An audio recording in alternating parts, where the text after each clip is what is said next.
This is the Vision 79 podcast, where my friend Sander and myself, Mason, discuss recent developments in our business and personal growth. The name Vision 79 comes from our respective racing numbers. Sanders is 40, mine is 39, and we have similar ambition to progress in business and personal growth. Many successful people have started small, just like us, but very few of them have documented their early years. They often say they wish they had, and given we believe in learning lessons from others, we intend to be the first to document our journey from start to finish. This is simply a documentary of our lives, and as such, we do not monetize these videos, so enjoy the ad-free content. Today, we're changing the structure of our podcast a bit.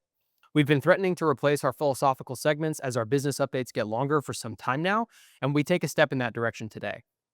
Rather than following the business update, life update, philosophical segments 1, 2, and 3, as we're used to, this week we're starting with our life update, then moving to our business update, and finally we're moving away from one central philosophical discussion topic. Instead, we're going to move straight from our respective business updates into some applicable lessons we've learned through the week. We think this will be a good change because our business updates are often different from one another, and the central philosophical discussion topic is sometimes different from one or both of our business updates. This format allows us to tailor our self-growth to the directions our business are taking us and to share those lessons with one another across the gap between our businesses. This is something new, and as with all new things, it might be rocky at first, but we'll stick with it for a little while and see how it works for us. As Hormozy says, every time you change something, you see a 20% decrease before you increase back past your point of origin. It's like building muscle. You need to break it down before you can grow it back stronger. So in light of our new structure, what is your life update this week? My life update is relatively short. Okay. It was all business stuff this week. So the one line I have another thing in my head too, but the one line I have here is continuing the pursuit of dedication and more time to the business. So essentially framing everything in my life to maximize the time that I can spend on business. So you know, cutting my hours at work to just 40 hours a week, and trying to really stick to that. Working from home if I can, cutting out distractions, um, being more diligent about my bedtime and wake up time, which I've been good for a while about, but just really that being the central focus. Because right now I found that I'm most efficient when I can wake up and immediately go to the thing I have to do for that day. So, for example, with work, I get there around noon. And so if I wake up at 10:30, that's my optimal efficiency point for the day, because then if I were to wake up at 9, I kind of have an hour and a half where I can get into a groove, but not get too much done. Right. And so I find that hour and a half in the morning will waste it an hour and a half on the back end of my day. And so I've just been waking up at 10:30, getting ready to go to work, and then going to work. Yeah. But because I'm waking up at 10:30, my bedtime is somewhere around 5 a.m. Hmm. plus or minus. And so sometimes what I've done is, like, if I'm like tired in the evening or something like that, I'll go to bed at like 3 or whatever. But I've been pushing myself to get stuff done until 5, and I've been getting in that flow.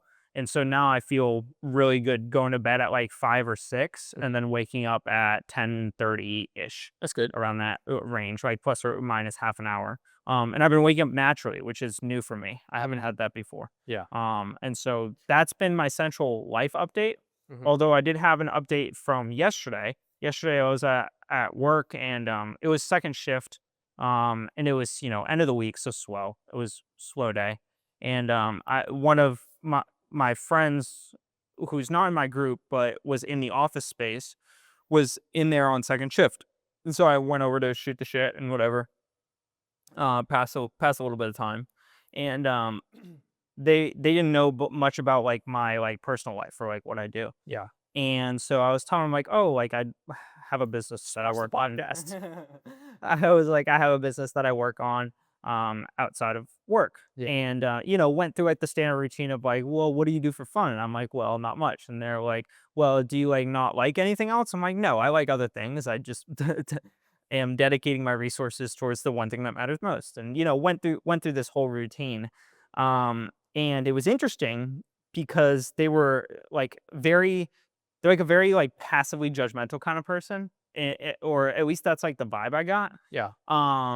Because they're like they would say stuff like, I could never live my life like you, or like, I don't know, like, or like, well, that sounds kind of ridiculous, or like, I could I could never, like, you're not living life, kind of like I'm passively I'm degrading. kind of the same way. I struggle with that sometimes. It's like the "you're not living your life the way I would prefer you to" thing, Yeah, and it's tough yeah. because it comes up naturally, and if you don't focus on getting rid of that, it's part of my life lessons this week. If you don't focus on getting rid of it, it sneaks in real easy. Yeah, yeah, and so that's kinda what they were doing to me, and I was just kinda like I was very honestly like, yeah, I mean, I just lived my life differently, and it was one of the first times where I was like, I've worked on a lot, not letting other people's opinions or perspectives about, like, how I go about prioritizing my life have an influence on my life. Like, I put a lot of focus on not having that, and this was the first time I'd seen that, like, I didn't have to focus on it, it just happened naturally. Yeah. Like, I was just like,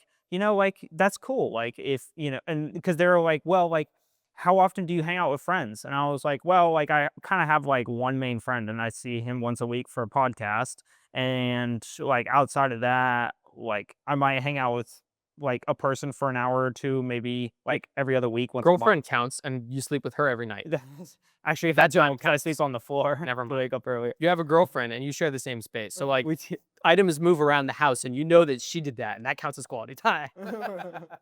but it's like, and they were baffled because they were asking about, like, "Well, like, how do you wake up so early?" And I was like, or like, how do you sleep so little?" And I was like, "Well, I sleep on the floor," and that was like baffling to them. Which I get, it's different for sure, but it was just it was really interesting to me because it was like the first time where I'd been like, like, it's cool, like, you live your life differently. Yeah. And they asked me a really funny question. They were like, really honestly, they were like, "Well, if your business were to take off and you were to start making a lot of money in the business, would you leave here?" No, I'm here for because I'm passionate. And I was like, I looked at them, and I tried not to, I tried not to laugh or, like, crack a smile or anything like that, because I didn't want to be rude, and then B, I don't know the person well enough to, like, really be, like, super open. Yeah. And so I told them, "Well, if the business gets to a certain point where the investment of my time here is not worth it in comparison to the investment in the time of my business, then it doesn't make logistical sense for me to stay." Right. And that's what I told them. I think that's pretty. I don't know anyone who would really have a different frame of mind. And I didn't ask them if they would ever leave if they, start a business or anything like that, because, it wasn't really, I kind of wanted to get off the topic. Um, but it's interesting to me because, like, that question was really interesting because I don't know anyone who doesn't have that threshold. You know what I mean? Like, if I took one of my coworkers who loves his job and I said, "I can make you, let's say, 100K a month, but you have to quit this job." Mhm. Right? And they say no, and I say, "Okay, 250. Okay, 500." Right? Like, there is a certain threshold Right. where every single person in that building would quit, I think the right? dis Very, very few might stay, very few, and it would just be based on the sole principle of the program itself. yeah. Very I few. th I think there's always a number that gets someone to leave. I Yeah. think the disconnect is that I had an interesting conversation with my friend. Do you remember my friend who passed away from back cancer last Yes. year? Yeah. That was a year ago last week. But he and I had this interesting conversation where he was like, "If you won the lottery tomorrow, would you stay?" And I was like, "No." What kind of question is that? Yeah. And he was like, "What would you do with the money?" And I was like, "I'd probably like light 10% of it on fire and just have fun with it. And then I'd probably like keep 40% to spend in the next 3 years. And then I'd probably put the rest of it in like long-term high yield savings." Yeah.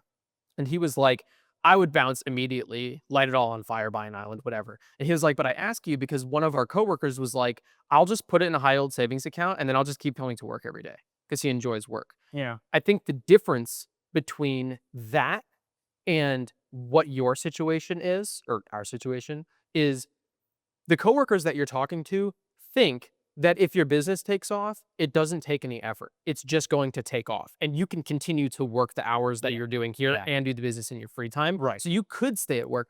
They don't understand that to scale it to like for it to take off, you have to dedicate the 40 hours a week that you spend in the office to that, right? Right. But they think it's like winning the lottery where you can just put that, like, you can just have your laptop do it in the background. You can keep coming to work if you Yeah. enjoy NASA, right? Exactly. And I think another layer to that perspective too is that to theoretically talk about, oh, if I won the lottery, I'd still be coming to work is very different than actually winning the lottery and then choosing to come to work the next day. Right? Like theoretically being like, well, I like this job and I like the people here, right? Yeah. Like thinking about that theoretically versus like having 10 million in your bank account and being able to do whatever you want with your time and then still choosing to go work, like actually having that experience, those two things are very, very different. The reason I had that conversation with my coworker is because like 5 years ago, there was a guy who worked on my site who won the lottery. Oh, Did he stay? No, he left immediately under like no warning. He just didn't come into work. Because if you win the $40 billion jackpot, you don't come into work the next day, right? Yeah. You don't have to. He slept in and bought an island or whatever, right? Right. Like, Yeah. yeah. He was Epstein. No. But like that's a lived example of like you think you can think and plan one way, but when you're actually given the ability to do something else, it's drastically different, right? Yeah. That's why everyone who is not a police officer is like all these police officers, like, they're real quick to shoot everyone, right? Right. But on the other hand, once you become a police officer and you have to walk up to a car that you just pulled over and they've got blacked out windows and they aren't rolling the window down, you're fucking scared, right? Yeah. You have an itchy trigger finger because you're nervous, right? But you don't know until you're there. Right. And in the same vein, Right. you'll And know then what you'll to do. even more credit than that, a vast majority of those cops are really good cops. But because of the nature of social media and how things spread, the Yeah. clips that get clipped up are the ones that are negative. Yeah. And it's like, oftentimes they're taken out of context. Oftentimes there's a lot more on the back end that's happened. Oftentimes there's a lot more other stressors going on in their lives. Yeah. There's so many layers at play.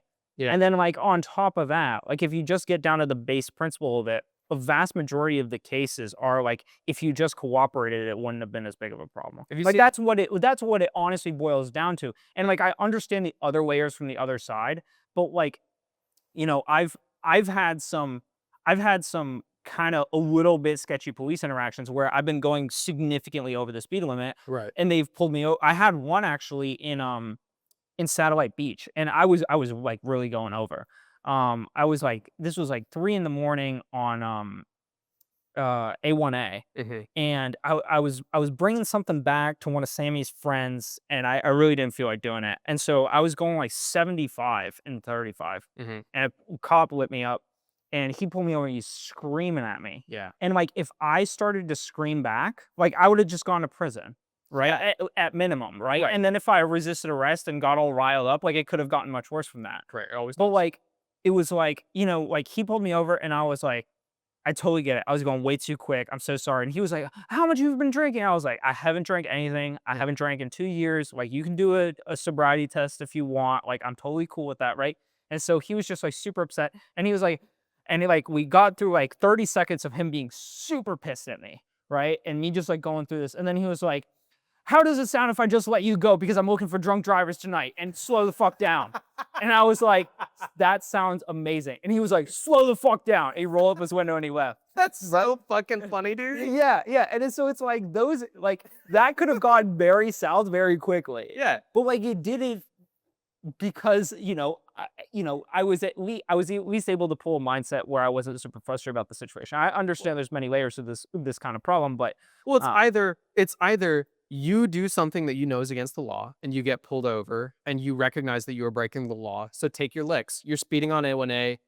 He's going to pull you over. You're going to get a ticket or arrested. Yeah. Accept it, right? exactly. If you aren't doing anything wrong and you get pulled over, you know you haven't done anything wrong. So just cooperate, right? Right. And like deal with it as it comes, right? Like if you're not drunk driving, do the sobriety test. Who cares? Do the breathalyzer, right? But the problem comes in like how do you I've seen people make videos about this too, where they're like, how do you think arguing with a cop is gonna go? Like if they pull over and they're like, your left headlight is out and you're like, nuh-uh. And they're like, oh yeah, my bad. Have a nice night. What the fuck? No, you don't argue with a cop and win, right? Like that doesn't happen. Just If you cooperate. feel like you've been wrong, that's what the court's for. That's what the court's for, right? Yeah. And I understand the court has its own problems too. Yeah. But it's like, you're either going to court for maybe having a headlight out that you can prove wrong, or you're going to court for fighting a cop. And like it's better to take the headlight sentence. You know what I mean? Right. Yeah. But In any case, you mentioned the drunk driving, which was interesting. I have started listening to Rory Sutherland's book on advertising. Have you heard of this? I've heard of it, but I don't think I've listened to the book. I've I definitely heard of Roy Sutherland before. Yeah, he's the British advertising guy that is on the Modern Wisdom podcast sometimes. Okay, yeah, that's He's the where I've bigger come. British guy. Dude, he's phenomenal. And I started listening to his book. Grace turned me on to the book. And he had this segment about he was like there was a judge from like a high court in Britain who was hanging out at a country club. You know, drinking, partying, having fun at this country club with all the other high ballers. And he was driving home speeding, and he gets pulled over, and the officer is like, "Are you drunk? You were swerving." And he was like, "No, I'm fine." Slurred speech, everything, right? And so the cop has him do the breathalyzer, and he does the breathalyzer, flashes green. He's way under the legal limit. He's okay. Hmm. And he's like, "What the fuck?" So he drove back to the country club furious because they were pouring gin and tonics. They figured out that gin and tonics taste so little like alcohol. You can just rinse the tonic water in gin and pour a drink and charge the same price, and it's placebo. People will act drunk because they think they're drinking alcohol, not because there's actual alcohol in their system. Ah. And so he got irate, like, requested that the bartender be fired or whatever for like watering down his drinks and making him look stupid and like not actually being drunk at all, but it's all placebo. And I thought that was super interesting. Wow, that is really interesting. Yeah. Huh. The whole book is phenomenal. It's called Alchemy, and it's about how advertisements, like, logically the best advertisement should be breaking down point by point why your product is good, but that makes a terrible fucking ad, Yeah. right? Conversely, studies have shown that including fuzzy animals in your advertisement makes them convert better. And so, like, if you're a CEO who has spent 12 hours that day trying to figure out which jumbo jet to buy for your commercial airline program, and your advertisement people come in and one of them goes, "Oh, we should make a video that's all about how awesome the jet is." And the other guy goes, "We should include more ducks in our content." One is a way stronger argument than the other, but it's not the way you think it should be. Yeah, yeah. The That's whole been book my is on that. experience with advertising too. Yeah. It's a the continuous pursuit of trying to understand what the customer actually links to Mhm. is like at least been a very long road for me. Yeah. Maybe for some people it comes much more naturally, but for me it's been a lot of counterintuitive, like going back to the drawing board kind of thought.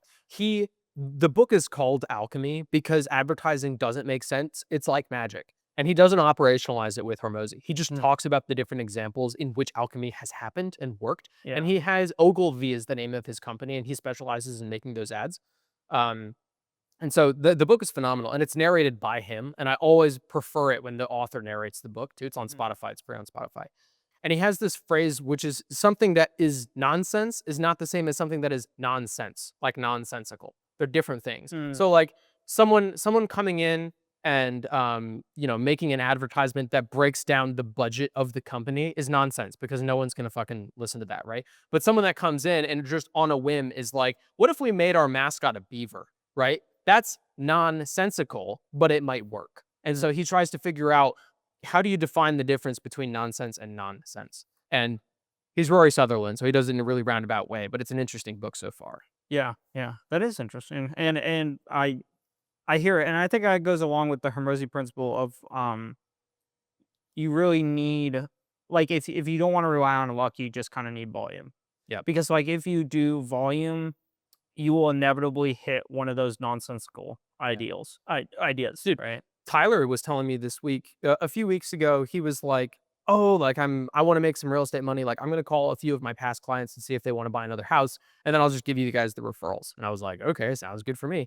And so he called like 15 people, and he had 3 clients that were actually serious about buying. And then he wound up doing all the deals and not giving us any other referrals. That's cool. I don't mind. But he is now excited because he's starting to close on these deals. And he was telling me the other day, he was like, "Dude, it's like magic. Once you start closing, you just can't stop closing. Like he just like keep doing deals. Like you'll see. It's like actual crazy like magic." And I was like, "Well, it's not magic, right?" Like part of my business update this week is, while you are busy closing, if you continue to prospect and find new clients, you will continue to close. If you get Right. so overwhelmed with actually serving your clients, you stop looking for new ones and then you slow down, you hit a lull, right? Exactly. And he was like, "No, bro, it's not that. Like people just come out of nowhere. Like I got a call from this friend from I handed him a business card 7 years ago and he called me out of nowhere and it's magic." And I was like, "Yeah, but that's not related to you closing on these properties today unless you advertised it or those people know that guy and he heard through the grapevine that you were closing with him, right? In which case, you closing is generating chatter around you closing, or you're advertising it and creating the chatter yourself, which is then causing this guy to like come. It's operational. Like, you can break it down into steps. It's not magic. He was arguing with me about it, and I was like, "You're not manifesting this, dude. Like, you're taking action and it's having effect." Yeah. Yeah. But that's about what I had for life. I have some more for business stuff. Okay. I wanted to give you the opportunity for life. Yeah, I'll do Right. life. That's what's next. Yeah. Mine's short too. Maybe it's not. My big one is the way that my work at Northrop goes is our program will win a contract, and that contract is usually like multiple years, right? And in systems engineering, generally most of your work is done in the early stages of the development process, right? So like in senior design, we did SRR, the systems requirement review, and then PDR, the partial design review, and then CDR, the critical design review. And then most teams sucked at that. So they did a Delta CDR where they basically give you 2 months to like fix your problems and finish, right? Mm-hmm. And then from there, you move on to the EMD phase, which is the engineering, manufacturing, and design, which past the design phase, like the CDR, then you start looking at how you can actually build these things and you start producing them, right? And that's the production cycle. And so most of the systems engineering work is done in that front half that we did in senior design. And that makes sense because Doug was a systems engineer for NASA, if I recall correctly. Mm-hmm. And he was involved with that systems process. Yeah, he did a few things for NASA. Yeah. But he took the framework from NASA for our senior design course. Right. Yeah. So the systems engineers are heavily involved with like the front end of stuff, right? Yeah. And in our contract, we have been working toward this big presentation that we have to give to our customer for like over a year now. And this is why I went on travel for work a few months ago. And this is why I have been like actually having to put in effort recently at work. And it's because I'm the only systems engineer involved with this team of like 40 people. And I'm the only systems engineer who's supposed to know like what we're supposed to do next and how do we prove that we have fulfilled the contract and done our job. And if we don't unlock this component, it has big ramifications for not only our contract, but also the program and the country, right? So it's a big deal. And it's a big deal because I had done something similar 2 years ago with that shitty engineer. You gonna sneeze? Here it comes. Say peanut butter. Didn't work. No. I had done this 2 years ago with an engineer who was a level 4 engineer, but he just would watch soccer games at his desk all day and like not do anything. This was my first year in engineering, and I was like, I don't know how to help because I don't know anything yet. Yeah. He eventually left, and so I went into this effort on my own. And early on, it's not a big deal because like everything's kind of fuzzy, so you don't have to know exactly what's going on. But as it started to progress, I started to carry all this workload. And my boss gave me a level 4 systems engineer to help me out, right? But what's tricky about my program is that it's kind of like if you worked for Ferrari building performance cars and then Tesla recruited you to come work on the Model 3, yeah, you have worked on cars, so you understand cars fundamentally, but this is a hybrid or an all-electric vehicle. It's not a Ferrari. It's not a race program. It's meant for the mass consumer. It's different, right? Yeah. So it would take a Ferrari engineer a while to get acclimated to Tesla, right? And that's exactly what happened with this level 4 engineer. Is he was like, "Hey, I'm happy to help you, but I don't know any of the context, so I need you to get me up to speed and then tell me basically what to do." So I have a helper, but he's not actually leading anything. I'm still leading all the system stuff. So he quit 2 weeks ago. Oh, good. Yeah. Yeah. So then the final push to like get this big ass multi-day presentation finished for the systems engineer was all on me. And so like as we're going through assigning slide sections to people from different like groups, like all the system slides are just Mason. And they're like, "Mason, who do you want as your backup in case you're like sick that day?" And I was like, "Just leave my fucking name. I'll just come in." And they were like, "Okay," but like my name's on everything. And so that was this week. That presentation was this week. So Wednesday and Thursday, we had this presentation. I showed up at 6:30 in the morning on Wednesday. We got into the conference room at 7:30 to start the presentation, and we stayed in that conference room from 7:30 a.m. to 8 p.m. So over 12 hours in one room, in one chair, presenting the same fucking slide deck. And we had to do that because the customer had to leave from Orlando the next day. And so they didn't have like the full workday to present, right? So come 8 p.m. on Wednesday, they were like, hey, so if we wrap this up right now, we can push this segment of slides because we were still like 4 hours behind at that point, but we can't go till midnight, right?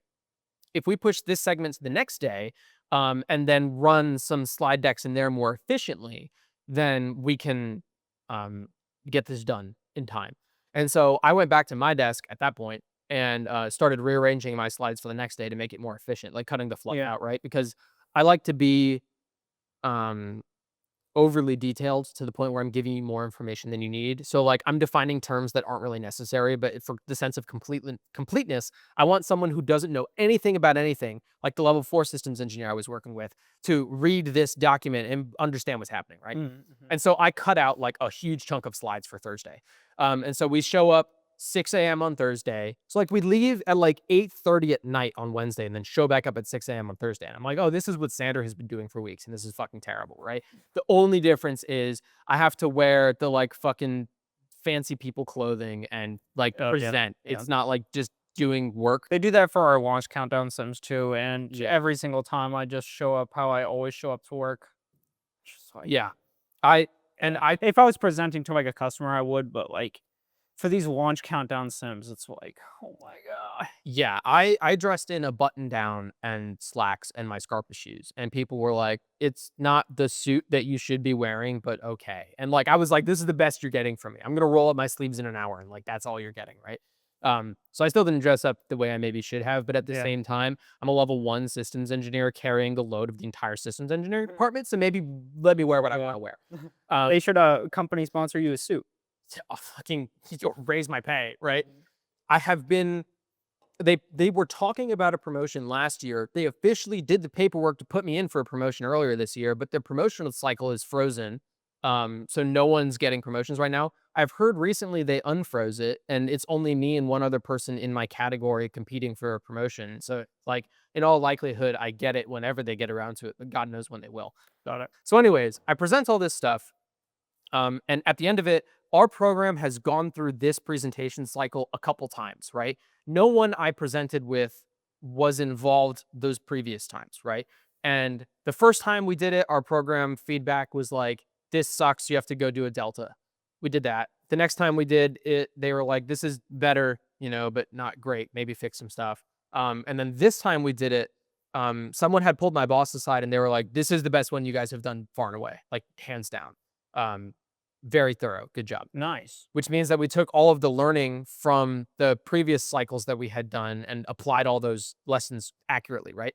And I got a shout out from the customer lead. Like, I don't know if I could say his position, but at the end of it, he was like, I especially appreciate you doing this specific thing because it saved a ton of time. And I have confidence that you guys have completed all of the criteria that you needed to. And because of this thing you did in your presentation, I'm confident to sign it off now. We don't even have to go back to our desk and look over it. You guys are good to go. And so we got glowing feedback, which was good. Fantastic. Yeah, super awesome. And so then I went back to my desk and I was like, okay, cool. Well, now what do I do? Right? Because I'm still a level 1 engineer. And I went into it prepared. I was like, dude, if I fuck something up and like I get grilled, which has happened before in customer presentations, not to me, but like in general, I was like, I can always fall back on, I'm literally a level 1 engineer. I've been here full time for 2 years and I'm doing this, like cut me some slack. I was expecting to have to pull that card, but I didn't. They were just like satisfied with the work. So I'm happy with how that went. We'll see if I get a promotion or not. If I don't, I mean, I could write all this up in like, oh, look at that C-130 or that's not a C-130. That's a customer jet. Oh yeah, That's good. Slow, dude. yeah. I could probably landing. I could figure out a way to write all this up and put it into a resume. And like, if they don't give me a promotion this year, I could probably go to Lockheed and get a level 3 or 4 position. I could skip level 2 entirely, I bet. Yeah. With this type of feedback. So that went well. That's my work life update. Nice. My life. Congratulations. Thank you. My life update is that we went to the Camaro at the work parking lot last week. Oh, yeah. Diagnosed I it. forgot about that. Sounds like it's not a big issue. It's just a wiring connection on the steering column. It's a job I've done before. It's not super difficult. It's just tough to do on your own. And then the parts came in yesterday for it, so we can do that at your earliest convenience. Yeah. Whatever. At this point, it would probably be probably next weekend would work for the best for both of us, because tomorrow you got the open house and I got some business work I gotta do, so we could plan for next weekend. Yeah, that works for me. I'll like before. I'll drop whatever whenever you're ready, and I'll Yeah, go do. we could just do it after the podcast again. I think that's easiest. We have the Muscle Car Museum podcast on Friday. Does that work? Yeah, we could do it after that. Sweet. Yeah. I'm game. Yeah. So that I'm happy to hear that is looking like an easy fix. I was worried that we would have to like buy expensive parts and then do an expensive. Yeah, I was a little bit worried about it. We started looking at wiring diagrams and it kind of came together. So Yeah. happy about that. Yeah. So I'm excited about that. And then my last life update is an update on the sleep mask that I got last week, because I've been trying to improve my sleep. And it was coming up off my face in the middle of the night. Every day I've worn it, I've woken up with it off my face, which is kind of frustrating because I need it the most in the morning, close to when I'm waking up, because that's when it's brightest out, right? Yeah. So this week I tightened the strap a little bit. Now my body is used to having it on my face all night, so now I can tighten it down a little bit more, right? Okay. And like half the nights this week, I woke up with it still on my face and it did its job. The other half, it still came off, but I think I wore it longer throughout the night. And I think the overall trend is that I'm seeing better sleep. It's been difficult because this week in particular, it's been long hours at work getting this presentation ready and then doing the presentation. Yeah. So like the day that I was there until like 8 o'clock at night, after that, I went and worked on real estate until like 1 because I didn't have as much time as I'm used to. I couldn't go to the gym that day. So like I slept from like 1:30 to like 5:30 to get to work the next morning. So like on the one hand, I'm wearing the sleep mask, which is nice. And on the other hand, my sleep is inconsistent because of the circumstances. So I can't really see the results, but so far it's going well, I think.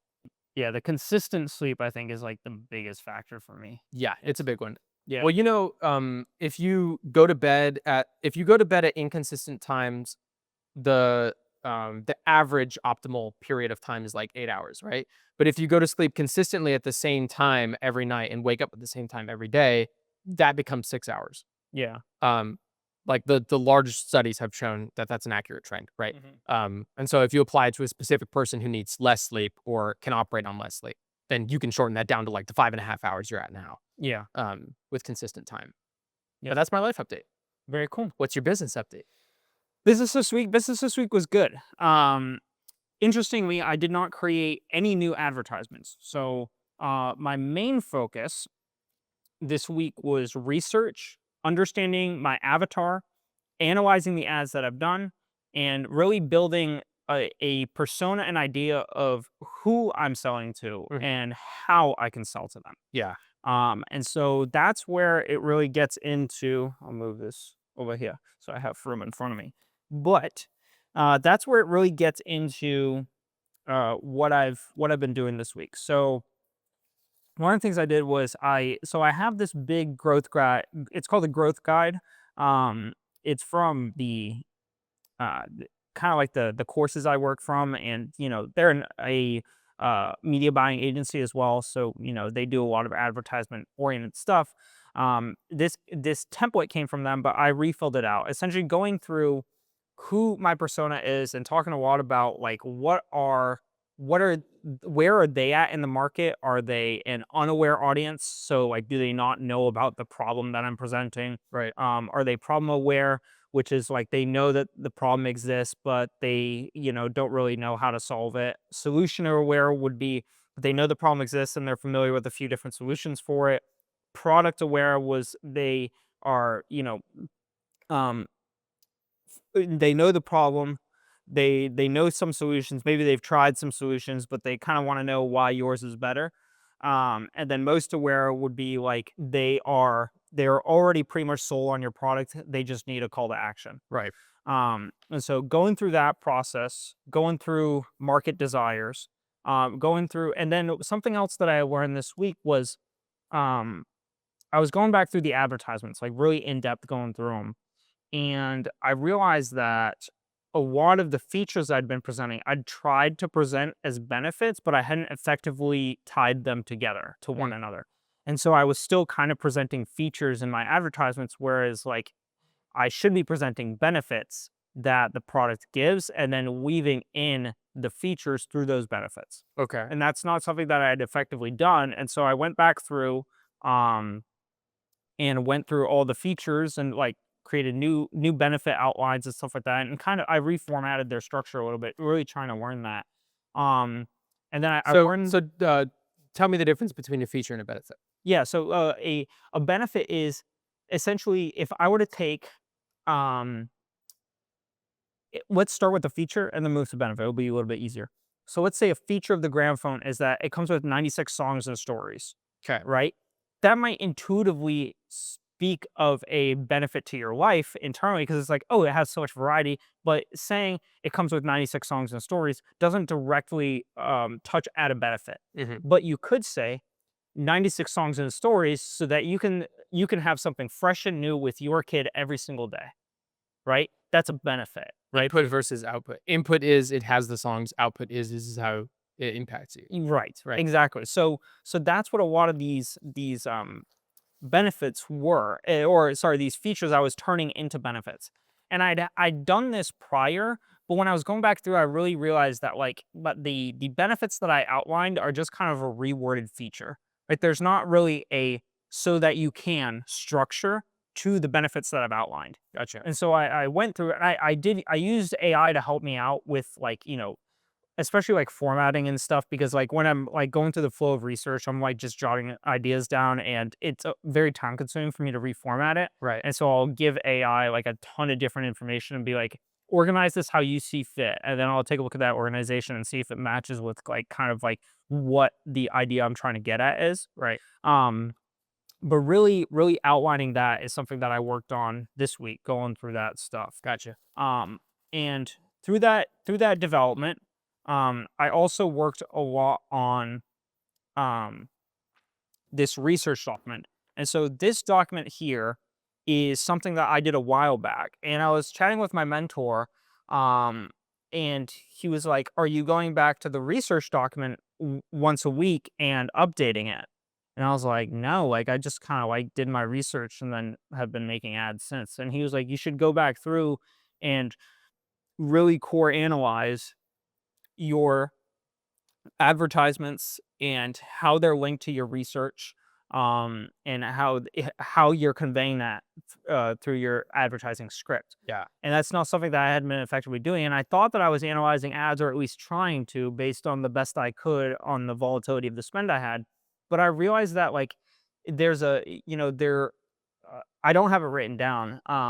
But the medium buying agency that I get the courses from has like a set of questions that you go through and ask after your advertisement is like done running, Okay. essentially to determine what worked and what didn't work. And I hadn't been following that. I just been kind of like trying to make better advertisements by looking at like just generally what I thought worked and didn't work, and then iterating and just trying to push out volume. And But so isn't what you did last week trying to figure out what works and what doesn't work? yes, but it was from the perspective of let me just push out volume Okay. and then analyze based on one individual component, like one small individual component each time. Versus what I'm trying to do now is let me build a really solid framework for the advertisement.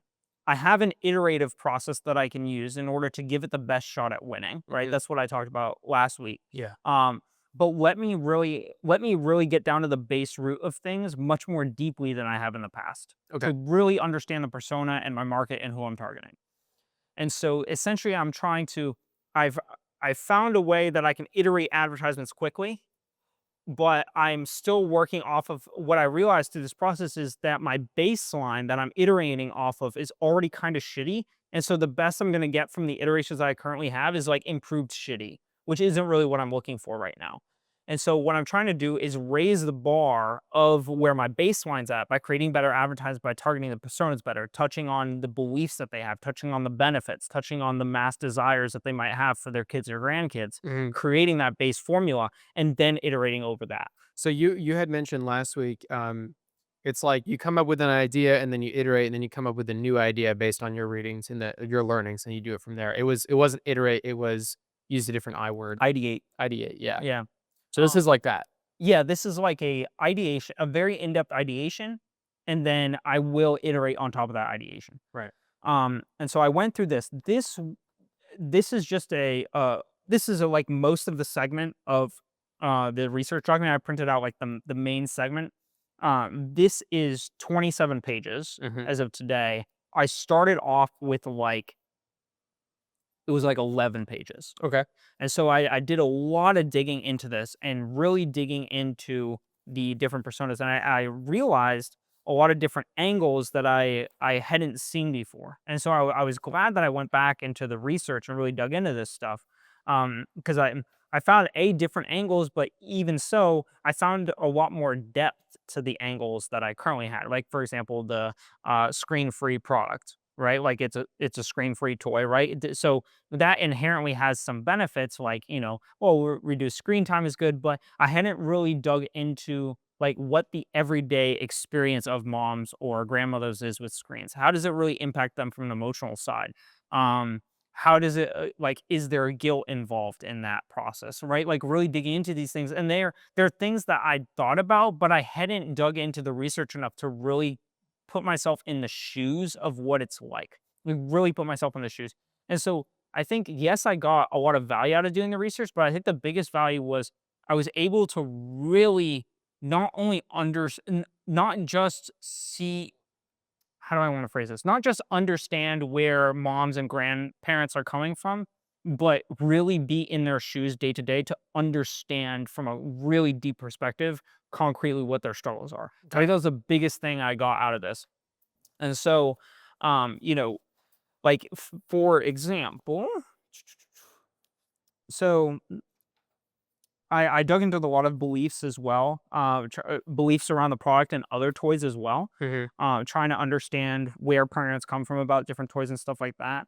But I have like the standard screen free, but something that I found this week was, in hindsight, it's 2020, but like grandparents really are much more about how do I create a lasting bond and impact with my grandchild, and how do I make every experience with my grandchild a positive one? Okay. Like that's really their central point. And I wasn't targeting that. I went back into my advertisements and I was like, fuck. Like I've spent so much time on these advertisements and I just like it was so after doing this research, it was so clear why they missed the ball. It was because I had no clear avatar, I had no clear persona.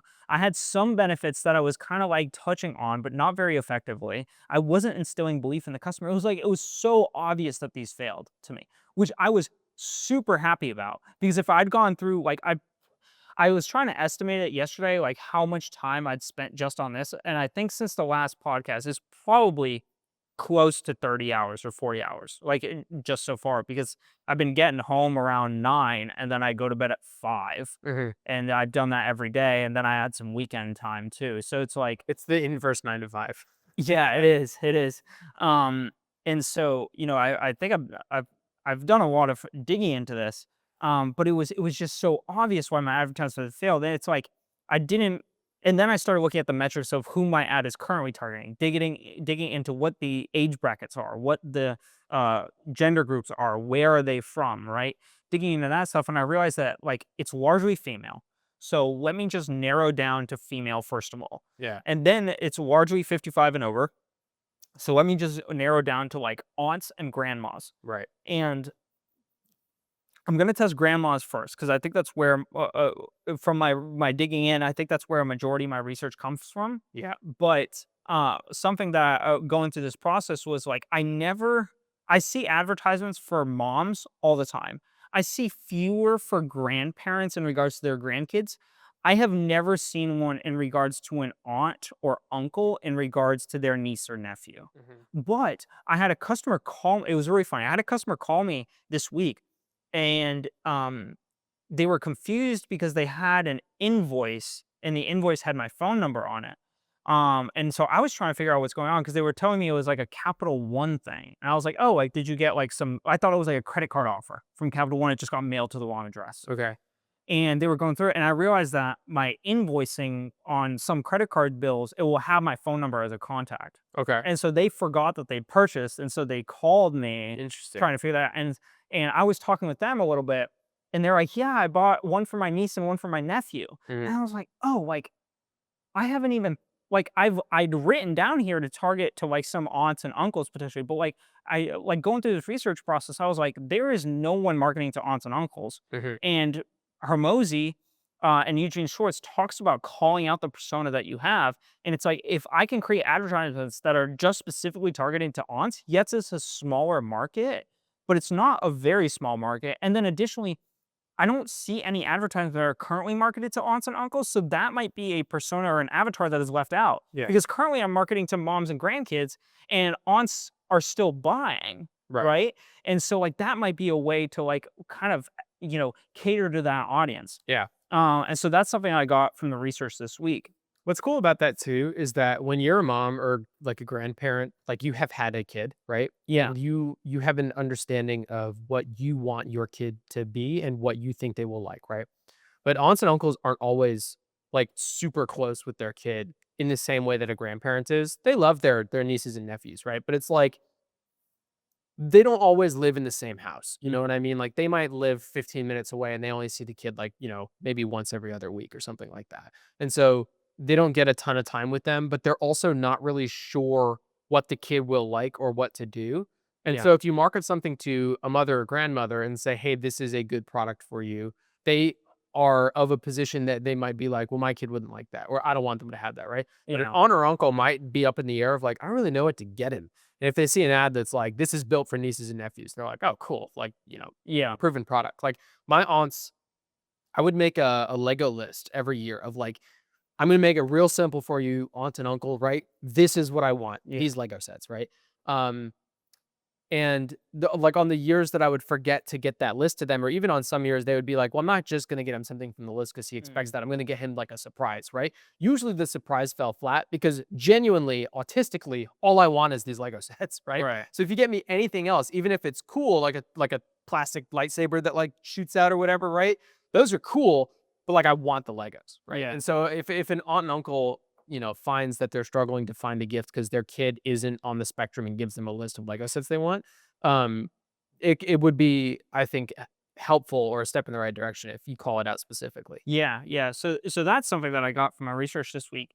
Um, and I another angle that I found this week through all of this research that I hadn't even thought of or considered was that there's a whole group of grandparents, and it's called it's like a groups like living with as an estranged grandparent.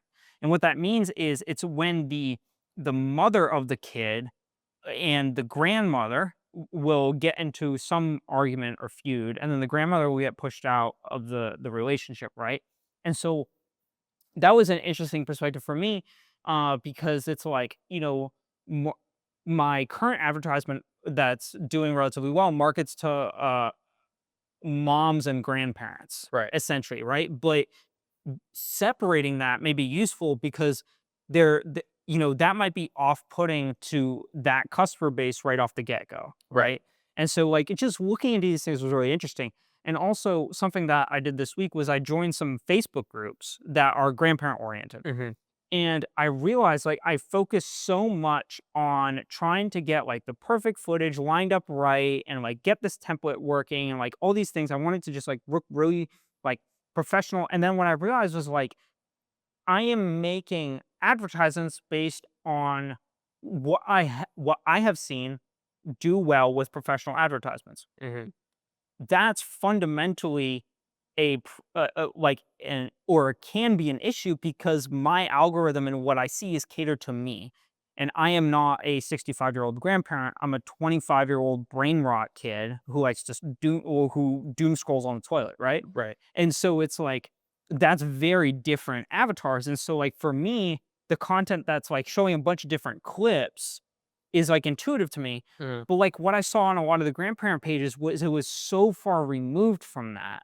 It was like the posts and the visuals I saw were like a lot of them were AI generated.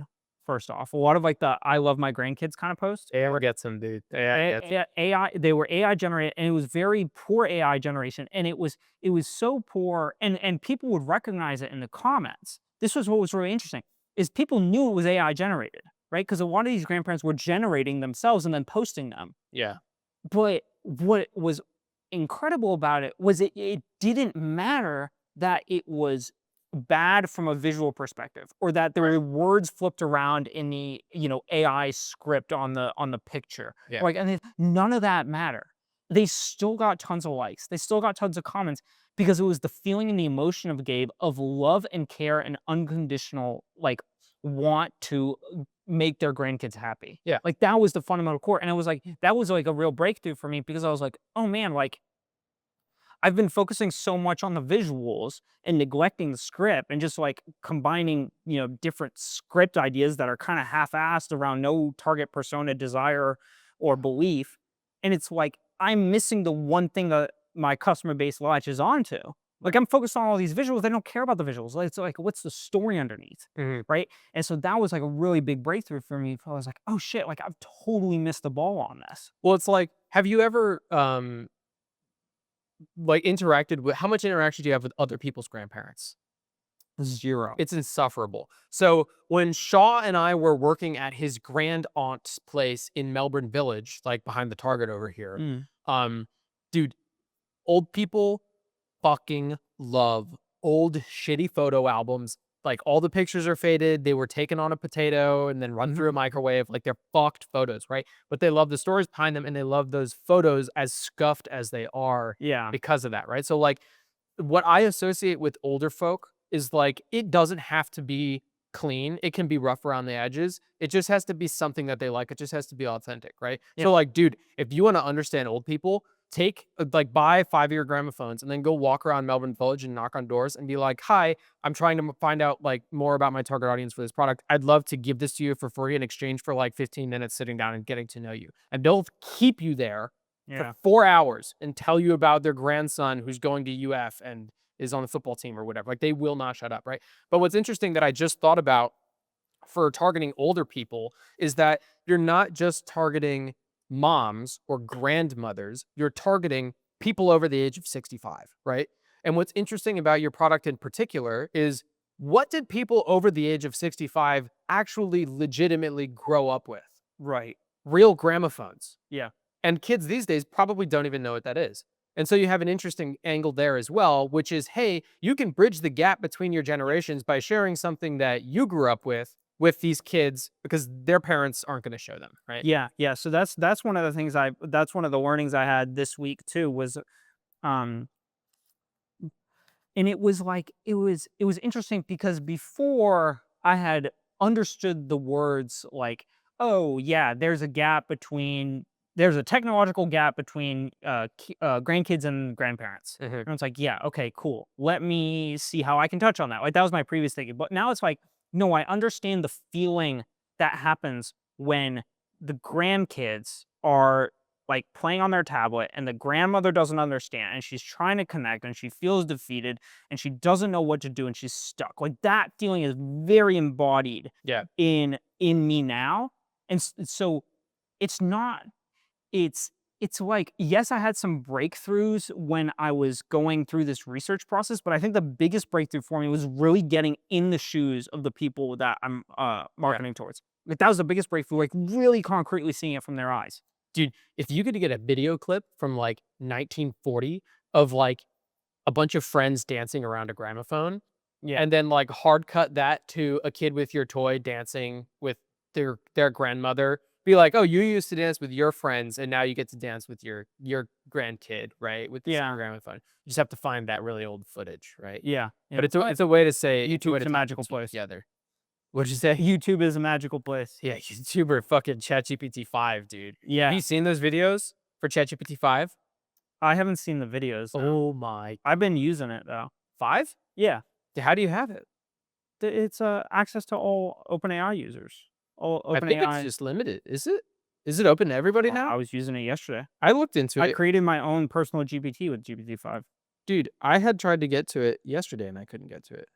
I think you have to create your own GPT to access it. Oh shit, it just updated. I just Oh, opened it. got it. Dude, Cool. that's crazy. It said ChatGPT 4, I tapped it, and now it's only giving me ChatGPT 5. Hmm. It's not even giving me the option for GPT 4 or 3. I did a little That's research crazy. today. I heard that the thinking one is worse for whatever reason. I'm on regular ChatGPT 5, I guess. So what I have seen is, you know how people will ask it, they're like, hey, like, make a video game that solves a Rubik's Cube or whatever, or like make a Minesweeper video game I can play. Those are the types of videos I've seen so far. Oh, got it. I haven't seen anything else, but it looks fucking crazy, dude. Wow. Well, I'll have to play more with it. I just started using it yesterday. I mean, maybe it just came out yesterday. So, Yeah, I've seen but videos. I saw videos last week, but everyone was talking like they had early access or something like that, like it was special. Mhm. And so literally yesterday, I was like, I had just seen a video where a woman was like, "Oh, I have early access to ChatGPT 5. I make content for whatever, and I will ask it every day to send me a report on the top 5 trending video formats, write a script applicable to my product, and then make those videos for me, and then post it to my TikTok. And all I have to do is go in and like press the post button. And like it does all of that. wow. And I was like, holy shit. And so I went into ChatGPT to see if I could get to 5, and it was only giving me the old stuff. And I was like, I guess it's like early access or you have to pay a shitload of money or something. Because there's also different tiers now or something like that. Okay. I Yeah. haven't really looked that much into it. I figured you had. So I've been check it out. using Claude more for the script writing. What's Claude? It's a different AI program, and it's a Got it. lot more from what I've understood and used on it. It's a lot more fluid with the script writing, and it's Yeah. a lot more like persona driven. Got it. And so it can be better for advertisement script creation specifically. Yeah. Although GPT-5 I've been using for my research because Quad can't access the internet natively. There is a way to like do an API key with a specific command prompt script to get Quad to access the internet. I tried to do that. It only works for Mac. Only. Like Join. inside the Quad program, one of the requirements is Mac. Huh. And very- so although I was able to like get the API key and stuff like that, I couldn't get it to work. And so, I've been using ChatGPT for like Reddit research, Yeah. and stuff like that. But a big thing for me was just really digging into these. And like another thing that seems obvious too is like a big concern for grandparents that I saw in my research was like, how can I leave a lasting legacy and lasting impression? Like a long-term impression, like something that they like grandkids will pick up and be like, I remember this because of grandma, Yeah. right? Like that core is really, really essential and important. And of course, easy to use toys so that they're accessible, right? Right. And just really digging into this stuff. I'm trying to see if I kind of missed any of clutter is a big thing. I found out some new things like I haven't looked into them yet, but something that I saw was commonly Googled. I used a online site called Answer the Public for this, Okay. which could be useful for you too. But you type in keywords, and then it shows you what people search most often around those keywords. It's like an SEO thing. I don't know what SEO is. I still haven't looked it up. Search engine optimization. So it's like I you guess put in kinda. you put keywords into the YouTube description so that when people look up something similar, your video Yeah. pops up. I hear people say SEO all the time, and I literally am like, I should look up what that means. It literally just means writing stuff into the description of your videos or posts so that when someone looks up something similar, that's what pops up. Okay. Or like if someone really likes, I don't know, cat videos, and the algorithm learns that they like cat videos. If your cat video also says this is a cat video in the description, that makes the match twice as strong. And so it's more likely that the algorithm will show that video to that person. Got it. Right. Got it. And that's why I do the write-ups for our YouTube videos, like a summary of what we did that week, because anybody who's interested in real estate or drop shipping or the philosophical topic at that point, YouTube knows that from the captions that it reads, it's in the video, but it's also in the description, so it's a stronger match. Got it. Right. Okay. Okay. Cool. Well, one of the shoot, what was I? But this was talking about you type in a word and then it Oh shows you yeah, related searches, right? yeah. I still haven't looked this up. I have to do it. I found it recently, but going through Answer the Public and looking at what keywords people search up, what they look for, surrounded on top that's related to my product, like maybe toy gramophone, grandparent, mom, right? One thing that came up from grandparents was the rule of 20. And I think it's around like the rule of 20 toys, right? Okay. But it's not super commonly searched. What is the rule of 20? Do you know? I don't know yet. Like I just found this. Okay. But it's like stuff like I use it as an example, like stuff like that could be a really great hook to where it's like, let me tell you about the rule of 20 and then tie that into like how the gramophone fits into that or something like that, right? I still have to look into this into that aspect, right? Yeah. But really digging into digging into these personas and seeing how the product can revolve around those personas has really been my main focus this week. Yeah. Just because once I started doing it, I saw so many breakthroughs in my understanding of where my customer comes from Yeah. that I felt as though it was truly essential for me to create advertisements that better cater to my customers' persona, desires, avatar beliefs, and the benefits that they want to see out of the products. Right. And so in that, I took that information along with a revised business differentiator, or this is a kind of like a what is your business doing? How does it do it kind of sheet. So I took this thing, The business a plan? y- it's less so a business plan. It's much more informal than that. It's more so a um, it's like the intro pages of a business plan of like what are you gonna do and how do you do it? Executive summary. Yeah, yeah, there you go. So I took those things and I put them into Quad and then created personas from Quad. And so those are the two personas that I'm going to be working from now. So persona is an avatar, Yeah. our ideal client. Yeah, or it's a individual with a set of problems, emotions around that problems, their biggest fears, um, how those fears affect the relationships, how those how those fears can be hurtful, what solutions are currently out there, what prospects don't want to fit their problem, right? Like there's a bunch of different things that these personas revolve around, and so I Right. um Quad created two personas based off of like kind of like a prompt template from the media buying agency that I work with. And so one of them is like the distant grandmother, and one of them is like the screen time guilty mom, right? Okay. And so those are the two personas that it came up with for me. So that's what I'm going to be working from this week To make new ads. to make new ads. What I want to do today before starting to make my ads is I want to take, so I have this research, I have the research document, and I'm in the mind of especially the grandmother persona. You're in a grandmother. I'm in a grandmother. Luckily, I'm the oldest young person you know, so that helps me out a little bit. I'm the oldest young person. You told me that a couple times. I'm like the oldest young person you know because I like the old school stuff, Oh, old cars, old yes. bikes, and Yeah. I was like, I know people who are like 25. What are you talking about? No, yeah. You definitely like old people shit. That's for sure.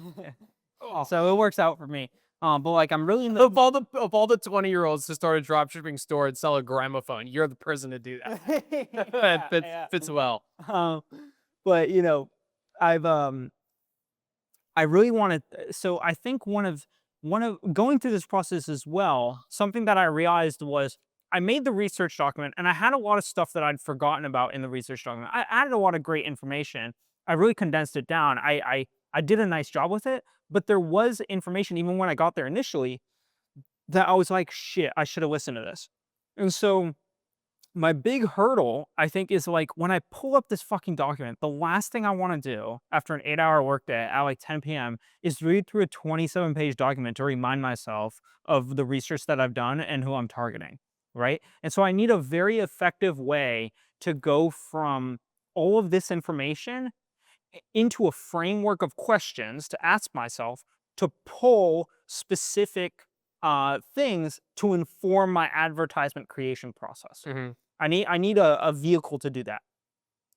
And so that's going to be my focus this afternoon is And how I think I'm going to do it is I'm going to start with, there's a set of questions that the media buying agency has you ask yourself after you run an advertisement. And those are to assess the quality of the advertisement after you run it. Like, was it a winner? Was it a loser? What worked? What didn't work? Right? Okay. I'm going to reframe those questions in a way that I can ask them initially before I create the advertisement. Mm-hmm. So it's like, if the question after the advertisement asks, what was the desire targeted and how is that different from your previous advertisements?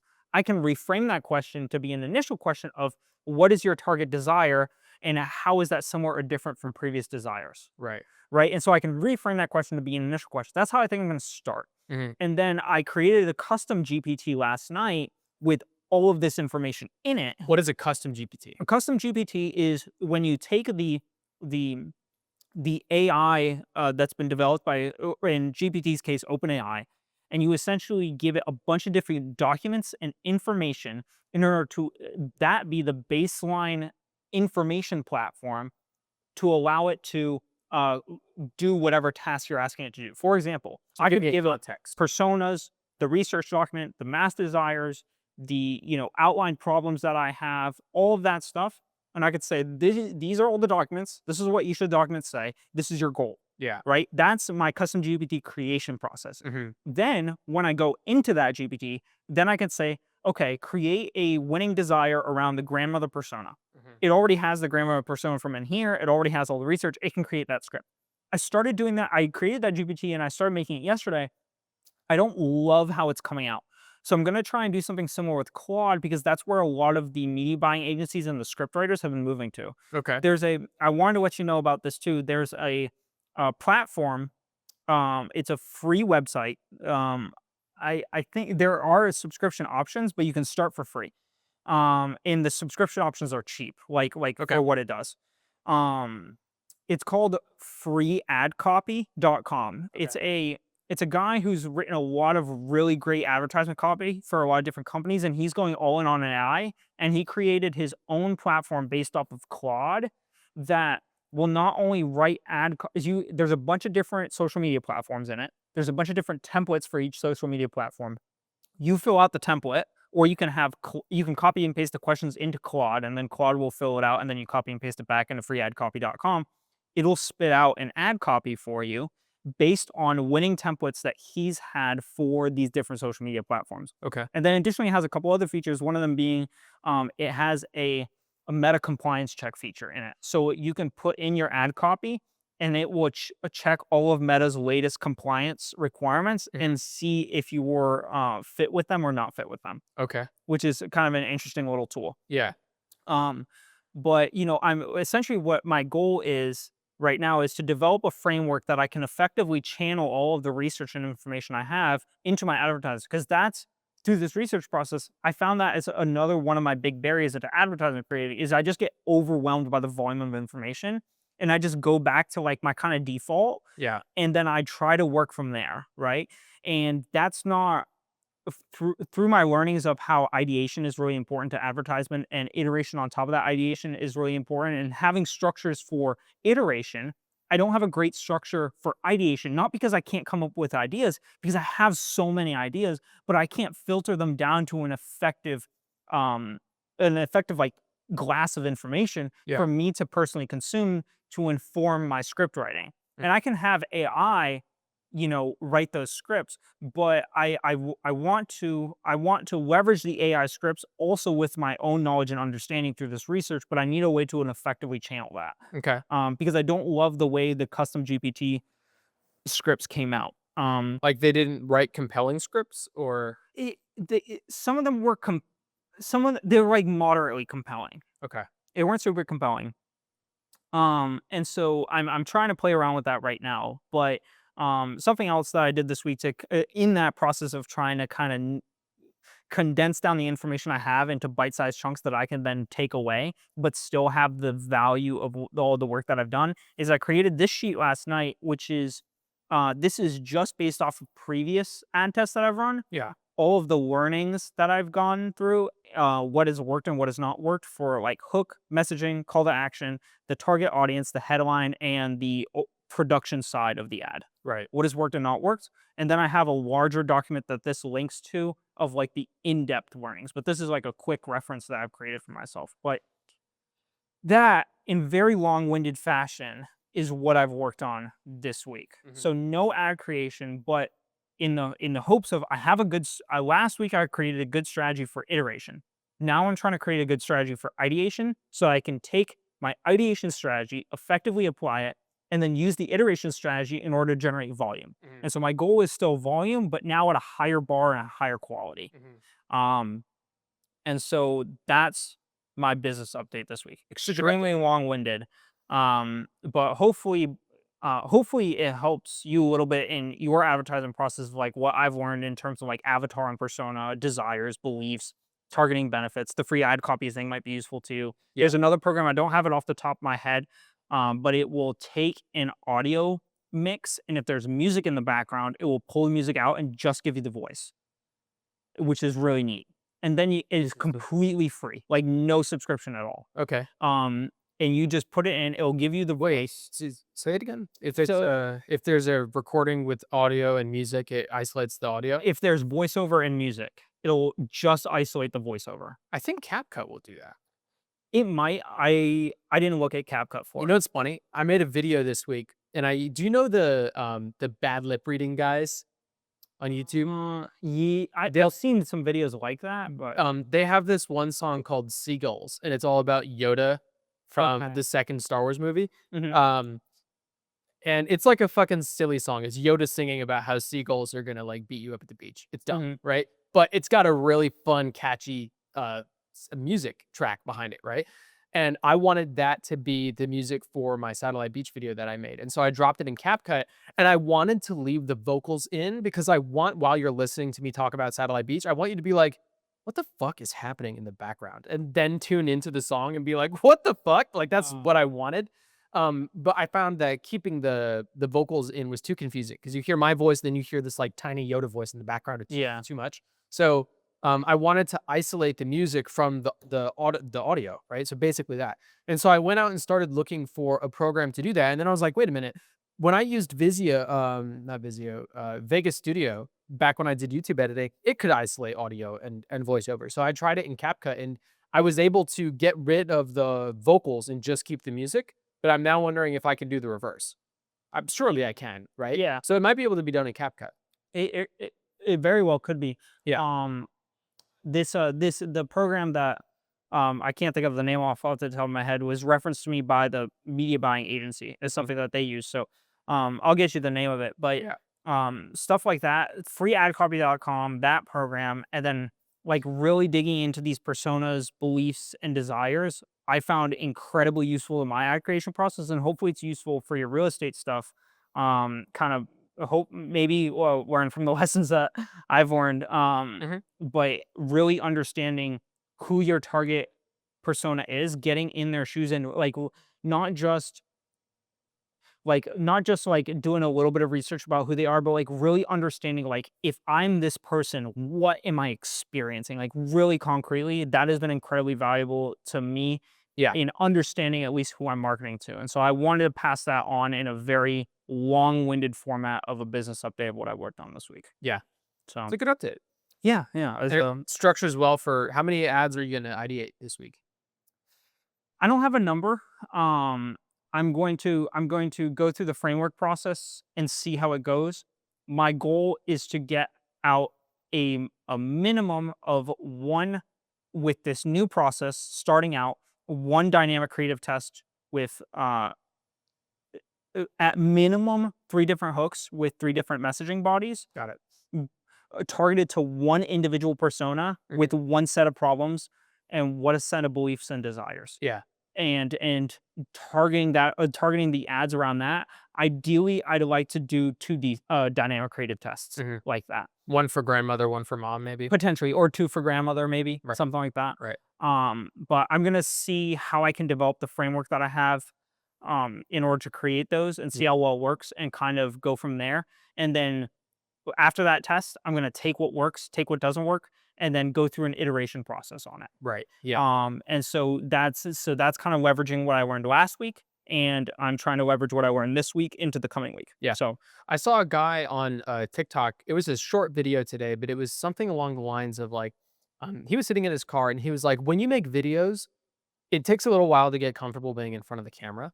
But one of the biggest mistakes I see people say is that they start their video with like, "Hi guys," or "Hey everyone," right? Like they're talking to an audience because to you, there's like, hundreds of thousands of people inside the camera, right? But you know that there's a ton of people in that camera, but the person watching the video only sees you. mhm. And so if you talk to the camera like it's a single person, right? Like there's 3 of us in the room right now, right? Not you, me, and the 40 people that are gonna watch the video. If you talk to the camera like it's a single person, you get better retention, right? Because the Yeah, person feels like you're talking to them, not to a yeah. group, right?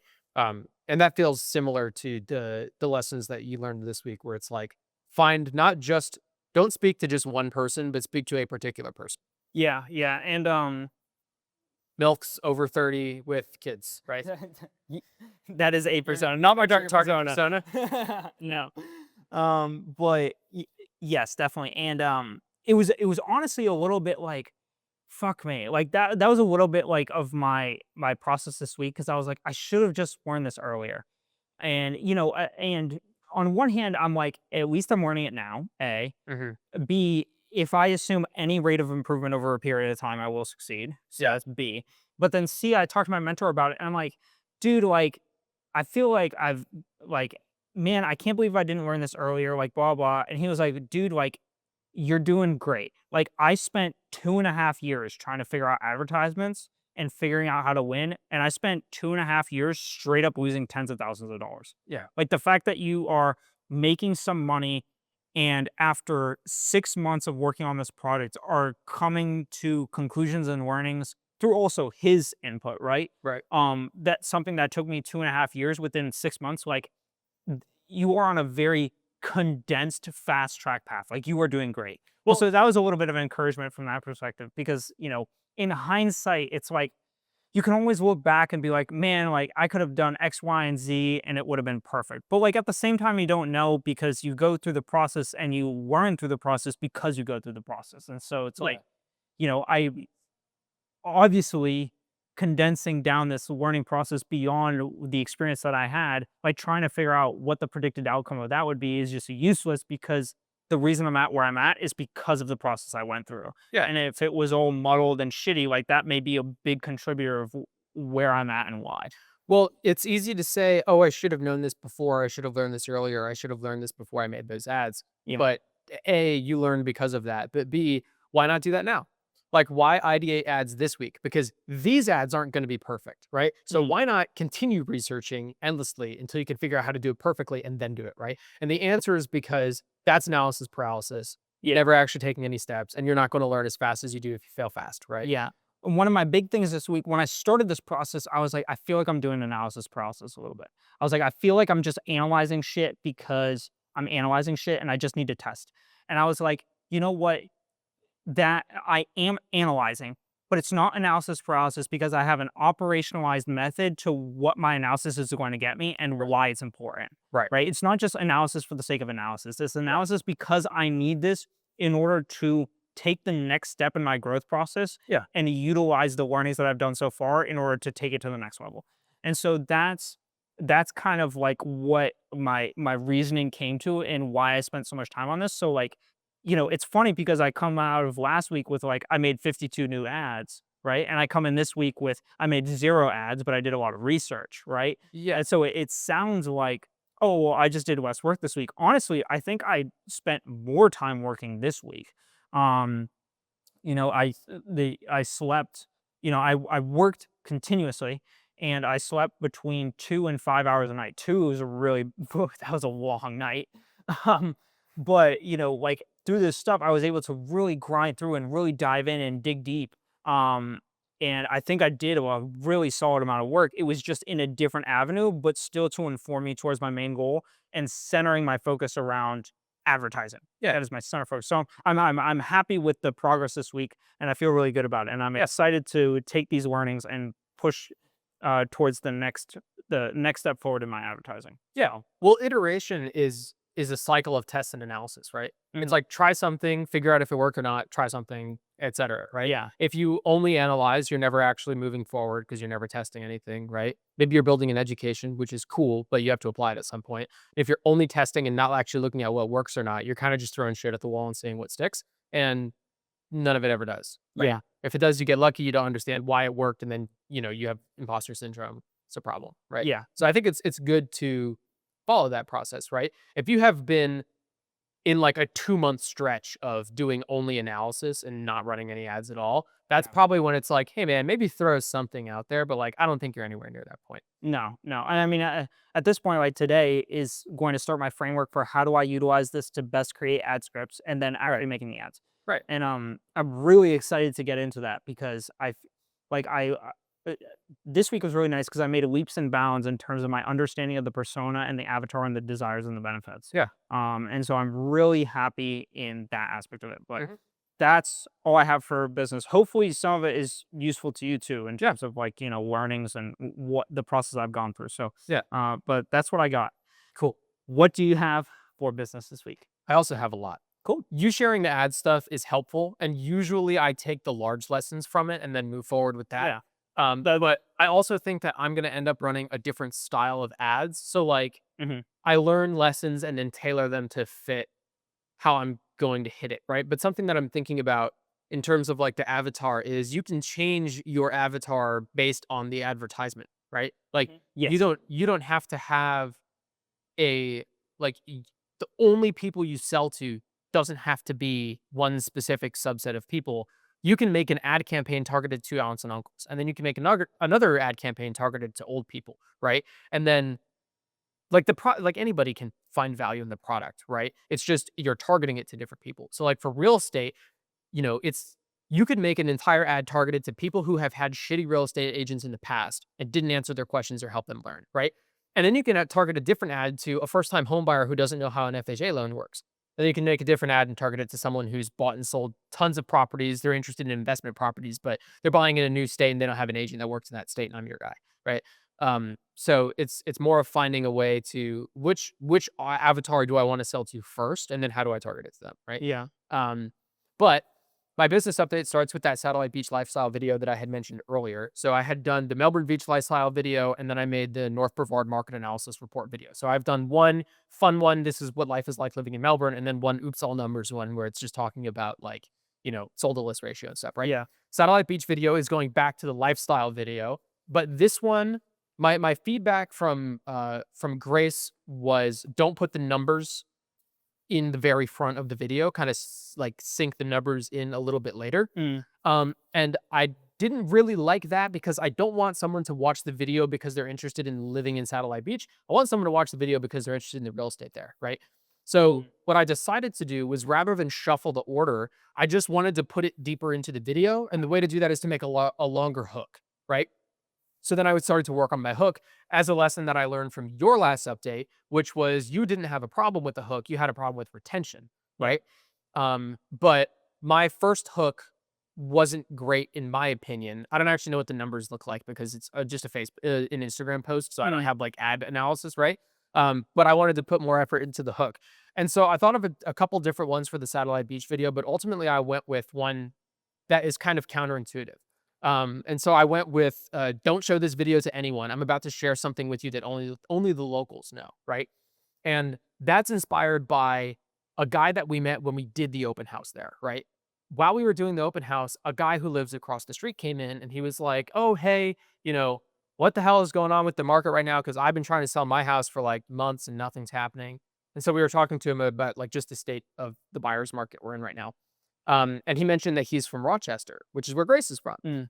And he was like, "Oh yeah, dude, I have come down to visit like family in Arizona and Florida. I've been to Fort Pierce, I've been to Miami, I've been to like Sarasota, and like all the beach towns. I've never really considered moving to the beach because it's always like a big city and fast moving, and there's a ton of people, and I hate that. But like I just on a whim drove through Satellite Beach when I was cruising up A1A, and I fell in love with it here because it's not a sleepy beach town. There's still a city. There's still things to do. There's still people. You're only 10 minutes away from like, Vieira and Melbourne. Hmm. But it's not like city like fast-paced type stuff, right? People Yeah. aren't rude, right?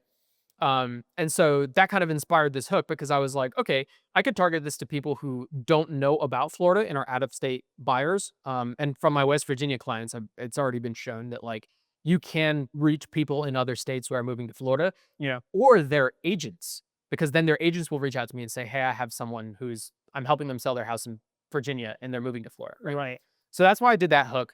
And I'm way happier with how that hook worked out than the first one. I also fixed my intro image, which was starting out in outer space, like in Google Earth, and then zooming in on the city, Mhm. right? In my Melbourne Beach lifestyle video, I had tried to flow that seamlessly using AI into the video, and it didn't come out right. I didn't like it. So I ultimately decided to just switch it up entirely, which was literally screen record on my phone, zooming into Satellite Beach from Google Earth, and then cropping it to look Mm. that way. Right. I've noticed that's a pretty common trend in TikTok videos and Instagram videos recently. So I did that hoping that it would kind of ride the trend. Um, but I elongated my hook. Anyways, it came out pretty good. I'm pretty happy with it. It took maybe like 60% of the time to edit this video as the Melbourne Beach lifestyle video. Huge, like novice curve, moving faster in editing. Now I have my text fonts preset saved, ready to go in CapCut. Now I know the order of, okay, only upload videos as I'm editing. Start off with the audio, right? Wrote the script and recorded the script in like, an hour. So not that bad at all. It went pretty quick, right? And then I used Meta to schedule the post. And Sweet. it's doing well. I think the numbers, like the view count is like similar to the Melbourne Beach lifestyle video before that. But coming out of it, I was like, I don't know if this is like, I'm now starting to think about making ads, and these are like exposure videos, not really advertisements. Like there's a call to action at the end and there's a hook, but like that's not really talking about the experience that I'm going to give someone. It's just establishing that I'm an expert in the field or in the area, even not even the field, right? And I would like to make content that doesn't talk about the area. I want to talk about the service that I provide, and that is going to come into play later. But just for shits and giggles, have you seen the lizard trend on TikTok? I saw your video with it too. Yeah. Yeah. So, dude, there's so many people using this template to make videos, and I have been scrolling through TikTok, and I've seen it's the lizard meme, and the writing on the page is, so all I have to do is post this fuck ass lizard to get you guys to like the video. 150,000 likes. And I'm like, oh my God, dude, like these videos are going crazy. Yeah. How hard is it to make a template and then make it real estate themed? It can't be that difficult, right? And so last night I was like, fuck it, I'm just gonna make one because, right? Yeah. And the reason I made it isn't because I think someone's gonna actually hire me as their real estate agent because of that video, right? Because that says nothing about the area that I'm in, myself as a person, or the service that I provide. Doesn't talk about any of that, right? It's strictly brain rot. But it does get my profile views, which will then teach TikTok when I post, maybe it's worth sharing it with people because I garner views, right? So I was like, fuck it. I haven't seen any of these lizard videos with less than 10 likes, right? So I'm just gonna go ahead and post it. So Grace and I each made one. And critically, what I learned is how to use templates for TikTok videos in CapCut. Okay. And that's important to me because one of the reasons I have not been making TikTok videos for years, I probably would have loved to make TikTok videos in 2020, but it has always been more complicated to me than I wanted to do, right? Mm-hmm. It just seemed like a hassle and a pain in the ass. But now that I'm committed to it, now I can ride trends. So now this means every time I notice a new trend that's coming up in TikTok, I can make a video that pertains to that and farm a bunch of views, right? Mm-hmm. So we made one just for fun and they're doing fine. Grace's like blew up. What's blow up in terms of like numerical? More than mine. Mine, I posted it and I got like 50 views in the first like hour, and hers got like 300 in the first hour or Oh something like wow. that, right? But one of her other accounts recently, she has a post that's at like 107,000 views. Oh wow. It's crazy. Yeah. So I wonder if TikTok knows she owns both accounts and is doing it like that or something. I don't know. In any case, we made the video. It was fun. Yeah. Sorry, a No, go. little tangent. So I don't want to say the full meme because it's gonna get stuck in my head again. But the Jet 2 Yeah. meme template. Okay, I had that stuck in my head for 2 days this week, Uh-huh. like just on repeat all day. I only know like the first sentence. Is there more? I don't. Okay, Nope. got it. Yeah, it's gonna get in my head again. Can't get it out. It's terrible. Okay. Okay, and then I had the lizard thing. The lizard one's so good. Dude, the wizard one's so good. And Have you seen the music videos with the lizard? Yes, dude, with the rap good. songs. Dude, Lizards in Paris goes So hard. Yeah, I watched that one too. So funny, man. Yeah. But I came home. This was like Wednesday or Thursday, and Sammy was like, "How was your day?" And like it was just like a bunch of like odd end crap that I had to deal with at work that day. And I came to the doorway and I looked at her and I went, "Wizard, wizard, wizard, wizard," and she started laughing. But yeah, dude, the wizard trend has been hilarious. The Yeah. songs with the The song's wizard. so good, dude. Dude, it's so funny, man. Yeah. So funny. I was like, you know what? Fuck it. And as a result of later on in the video, I'm going to talk about something. I was like, I'm just going to go for it, right? Mhm. Because I recently had some inspiration from someone that was like, just fucking do it, right? Yeah. So I made the lizard value. I last week I spoke about how the top agent at Blue Marlin did some panel somewhere and talked about providing lifetime value to clients, right? Mhm. So like you buy me once, you get me forever. So even after I help you buy the house, if if a pipe bursts and you need a plumber, call me. If your friend is moving and needs a moving company, call me. I'm your guy, right? And I had an opportunity to provide lifetime value to a client this week. So we recently helped some friends find an apartment complex. We negotiated $1,000 off their first month of rent. We read through the lease to make sure that everything was tip top. They signed it, good to go, right? So they texted us 2 or 3 days after moving in and said, "Hey, we just got fucked by the apartment complex." And I was like, "Okay, what's going on?" And they were like, "Well, it turns out they don't just charge you your first month when you move in, they charge you first, last, and security." And I said, "No, doesn't say that in your lease, didn't say it in the email where they broke down your first month's charges. That's an incorrect charge." And they were like, "Oh, well, we just paid it. And so now, like, we kind of feel like we just got fucked because we needed that money for like food and gas." And I was like, "Shit, okay, we can get this fixed. Let me go like talk to the front office." And they were like, "Okay." So we all met up to go to the front office yesterday morning. And we walked in and we were like, "Hey, we got this $1,000 off thing. What looks to me is that your standard routine is maybe first, last, and security. And that's an automated charge that they then paid with auto pay. But a leasing agent should have gone in and fixed it because we're a special case. It looks like that didn't happen." And we have had a bad experience so far with the leasing agent at this particular apartment complex. Fortunately, there's a new guy working there, and he was way more understanding. And he was like, "Okay, we can get this all sorted out. Looks like we also tried to charge you a $250 late fee because you guys didn't pay your rent like on the day it was due. We can get rid of that too. We'll refund that to you, like cash back to your card." And we were like, "Cool." And I know the way apartment complexes work. If you give them money, it's way harder to get that money back than it is to have them remove the charge before you pay it, right? Mhm. So for me, I have auto pay turned off because I have gotten false charges before, and then I call up or go to the front office and I'm like, "Get rid of this charge. I'm not paying it." Way harder to go down and say, "Hey, I accidentally paid you. Can I get it back?" And so he said, "We'll refund you the 250, and then the month of rent that you guys accidentally paid, we're just gonna apply it to September's rent. You guys don't even have to worry about it, right? Free rent next month, so to speak." And I was like, "Whoa, whoa, whoa, hang on. If you can refund the 250, then you can refund the full month of rent. The way paychecks hit, it's most convenient if we get that money back and actually pay rent on time in September."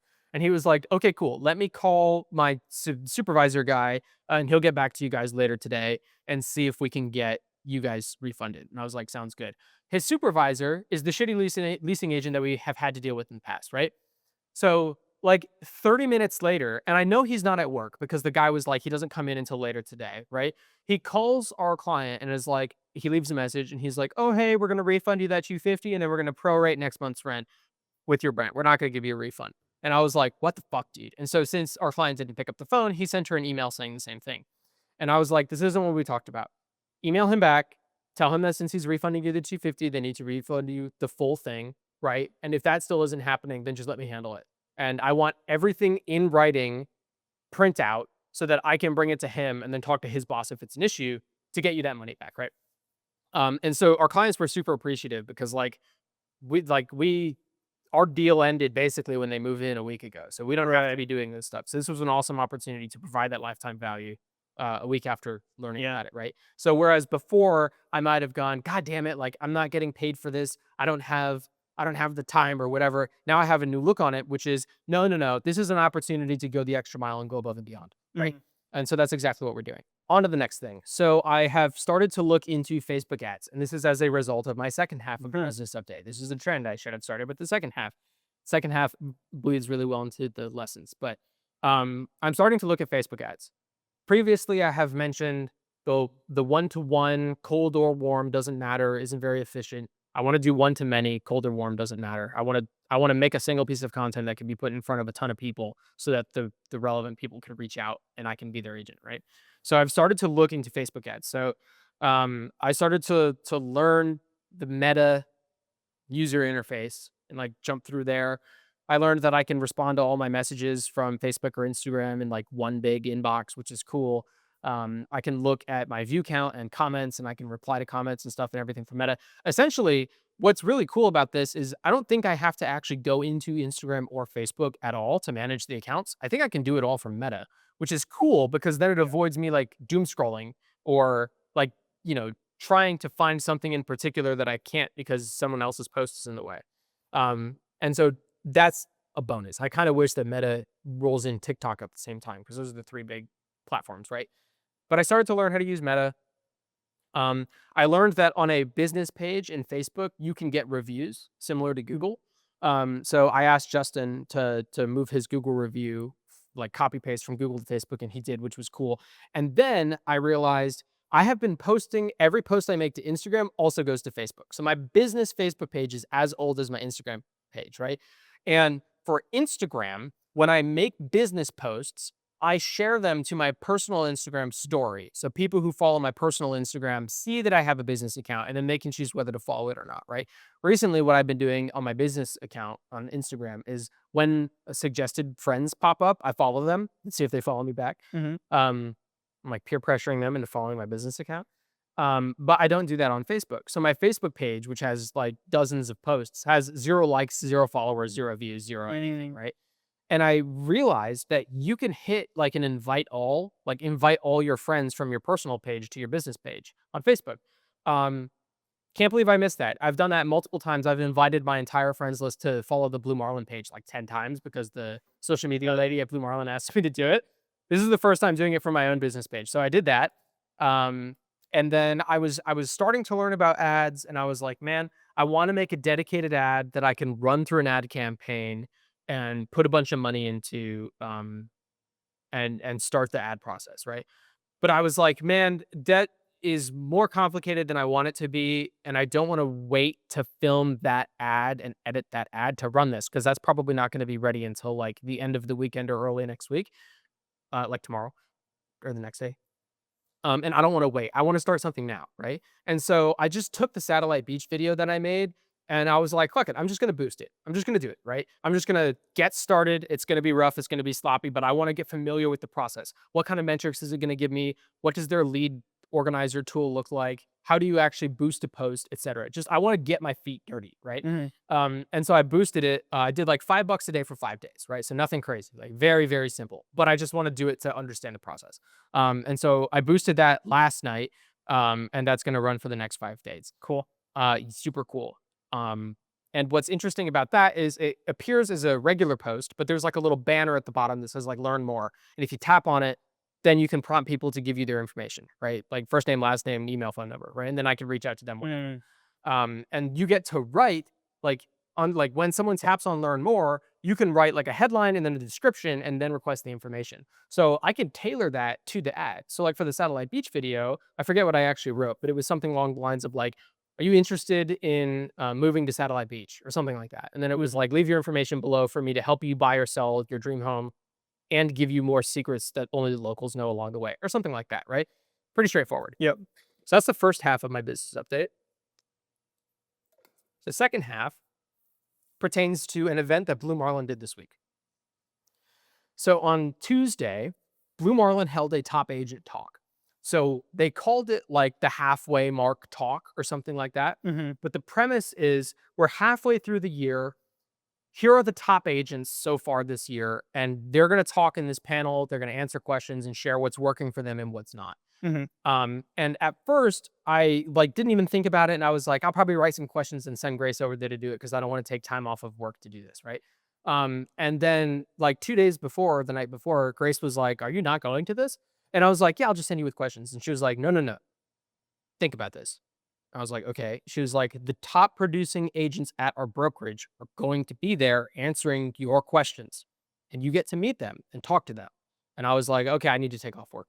And so that's exactly what I did. I wrote all my questions the night before and I went in person, and it was fucking awesome. It was like 2.5 hours of just like straight, what are the guys like, what works for you guys, right? So it wasn't like the top five agents. It was like probably six or seven of the top 12 agents or something like that, right? So like the third highest agent right now wasn't there and the seventh highest agent wasn't there, something like that along those lines, right? But they had the top producer there and a bunch of other ones. They're all making more money than me, right? They clearly know something that I don't. Great opportunity to ask questions. So the brokers kicked it off with showing graphs of the housing market across the US in 2025. They have this tool that they use called Housing Wire, and it's kind of like it's basically a website that like pulls a bunch of data and then puts it into graphs for you to look at, and then it cites its sources, right? But what that graph showed is that there are more mortgage there are people are applying for more mortgages in 2025 than they are in 2024, which means that more people are buying homes, right?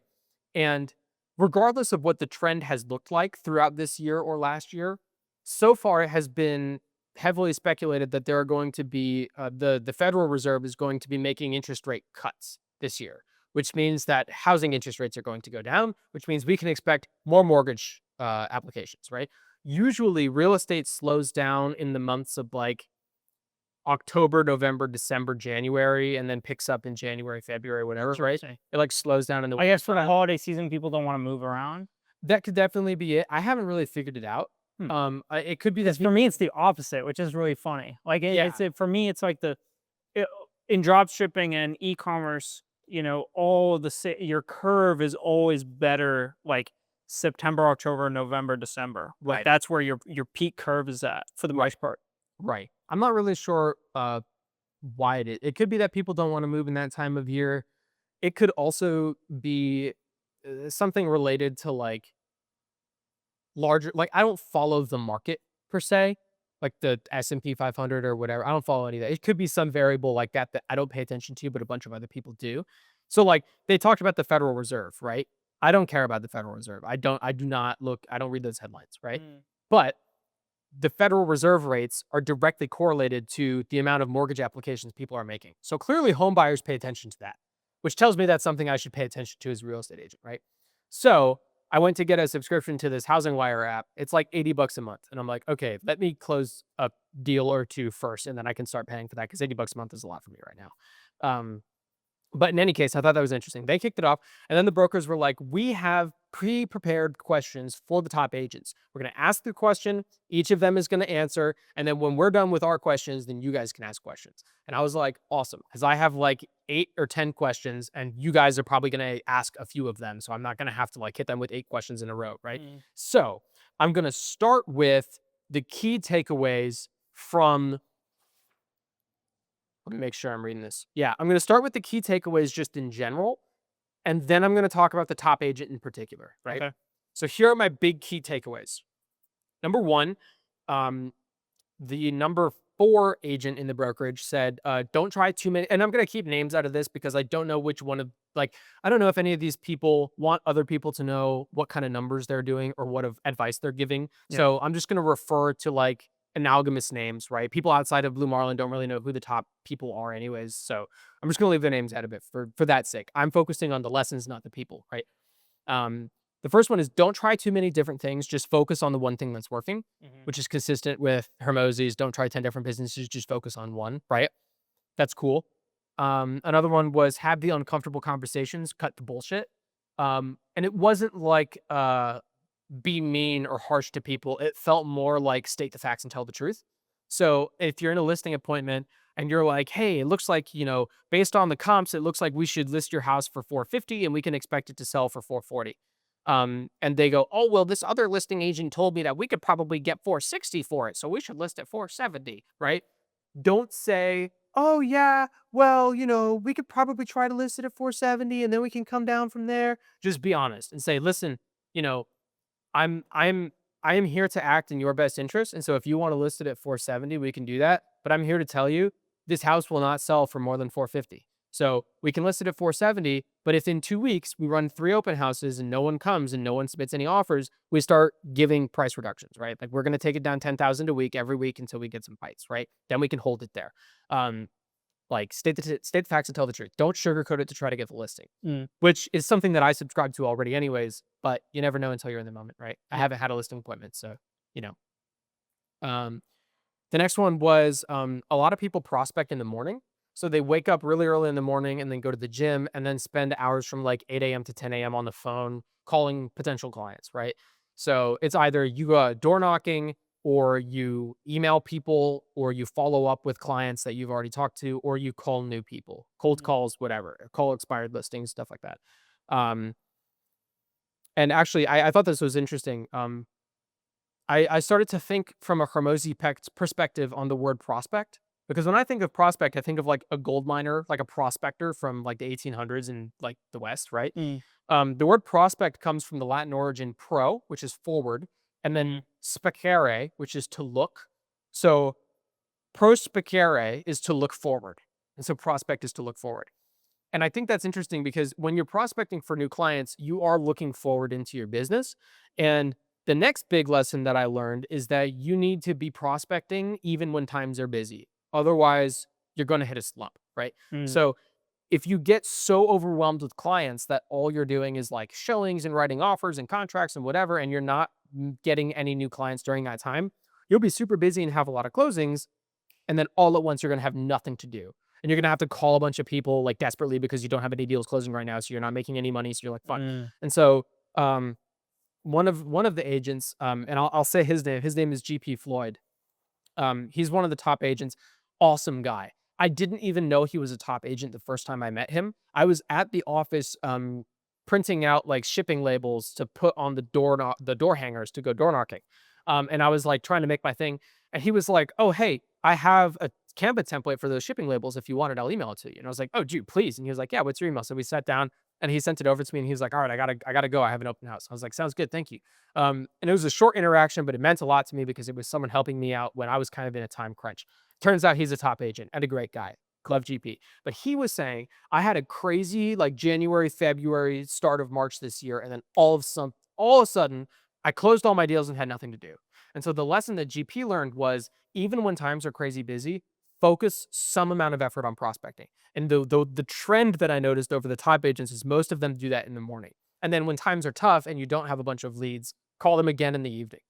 And so I don't like to wake up super early, but if I want to prospect, I probably have to wake up earlier than I want to. Could I interject something small? Yeah, I think it will be valuable. yeah. Um, that idea of continuing to prospect goes hand in hand, and I think this could be useful for the both of us into advertising ad ideas too. Because as you start to run ads, you'll get learnings and you'll figure out how to make better ads, and then you'll inevitably, given some course of time, get one that converts really well for you. Right. Right?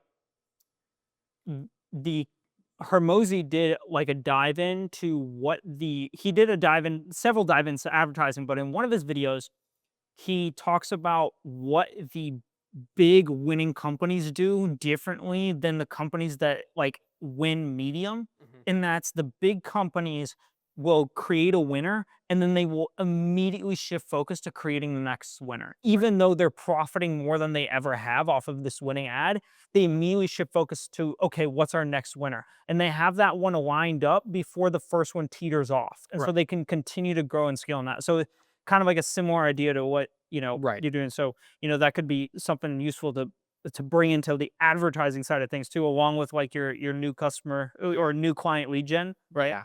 So, So, and that brings me to a different point, which is I think that a lot of my lead gen is going to look like Facebook ads. mm, But before I get to that, always prospect even when times are busy. The top agent had a really great quote that I wrote down. I got 11 pages of notes from this 2.5 hour thing. oh wow, I was writing nonstop. He said, "Oh, I just spent $3,600 on postcards. I need a deal right now." No, everybody wants to go to the gym and lose 30 pounds right now, but it takes years. Which was it helped me understand the importance of prospecting. You have to be consistent with it all the time. So it's like it's better to get into the gym for 15 minutes every day than for 1 hour once a week, Mm. right? Or 5 hours once a month, something like that, right? So prospecting needs to be something that you're kind of focusing some effort on every day. Um, Something else that everybody kind of had in common was be the most prepared person when you step through the door of a listing appointment, right? If they have appointments scheduled with real estate agents interviewing them all day, you should come in knowing more about their house, them, and the market than anybody else, right? And so something that a lot of agents were talking about was I'll come in with like a big thick binder of like CMAs, the mortgage, what they have left to owe on the house, the pricing history of this particular house, when the roof was last replaced, what their neighbor's house is sold for, what the market in this city is doing in general right now, everything, right?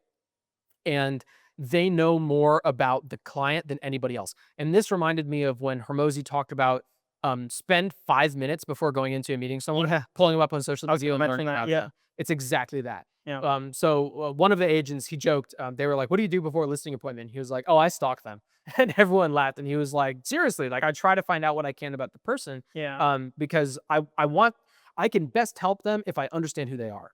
Right. And so what was interesting to me about that particular note of coming in with a big thick binder is that a lot of them said, "I'll come in with a big thick binder and sometimes I don't even open it." And the lesson here was that people agents that do best are agents that read the room.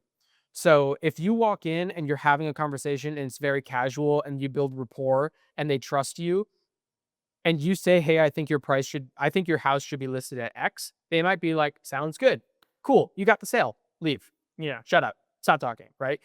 A lot of times people have found going through the dozens of comparisons like the CMA just confuses people. If you get Mhm. that deep in the numbers, they don't need to know why. If they trust you, then they trust you, right? Now, if you sit down and you build rapport, and then you say, "I think your house should be listed at this price," and they go, "I disagree. I think it's XYZ." That's when you can get into the numbers to back you up.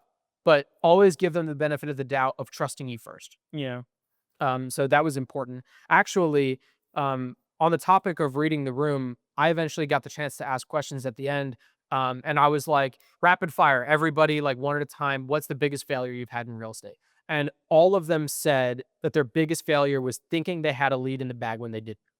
So they're sitting at the listing appointment, way too casual, like, making claim because they're like, they're friends with this person. They think they have it in the bag.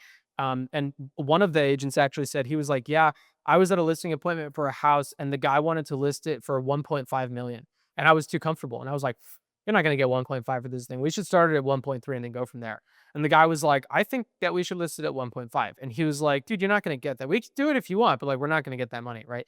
Um, and eventually he ended up going with a different agent and it sold for 1.5. Oh. Not only that, he moved into a new house, which that agent also helped him buy, and it was a $2.5 million house. So he missed out not on 1.5, but on $4 million in transaction because he got a little bit too cocky and a little bit too comfortable. And so there's a line that I'm learning to tread, which is you need to be confident in your numbers, but you need to not make your client feel stupid about it, right? And ultimately, it's up to you to decide if your client is being too crazy or not, right? And I have this conversation with Grace afterward because I was trying to understand when do you walk away or not, right? Because even the top agents were like, "Dude, if I sit down with someone and I tell them we should list their house at 350 and they want to list it at 500, I'll leave." Because like it's not worth it. They don't know what they're doing and they aren't willing to listen, right? They are just unreasonable. And those are the worst kind of clients to work with because then that deal is going to drag on for forever, right? And I started thinking about it and I was like, "So why did he not just go for the 1.5 million? I don't understand it." And then I thought about it and I was like, the difference in percentage between 350 and 500 is way bigger than the difference in percentage between like 1.3 and 1.5, right? $150,000, $200,000, pretty similar numerically, but way different percentage wise. Mhm. And so I want to try to like commit some thought to it and try to figure out what the percentage threshold is that you should maybe try to walk away. And it depends on the demeanor of the client a lot too, right? Yeah. And like the top agent said, he was like, "We can start at this price, but like in 2 weeks, if we don't hear back from anybody, we have to start dropping it XYZ." Yeah. Um, I think that really comes down to a perspective of persona too. really keying into how is someone who has spent the last 10 years in a home who wants to get 500 out of it and it's only worth 450. How is that person's mindset different from the person who maybe has had a few houses at this point, has lived in this $1.5 million house for a few years, but now it's like, oh, I want to upgrade to a $2.5 million house, right? Right.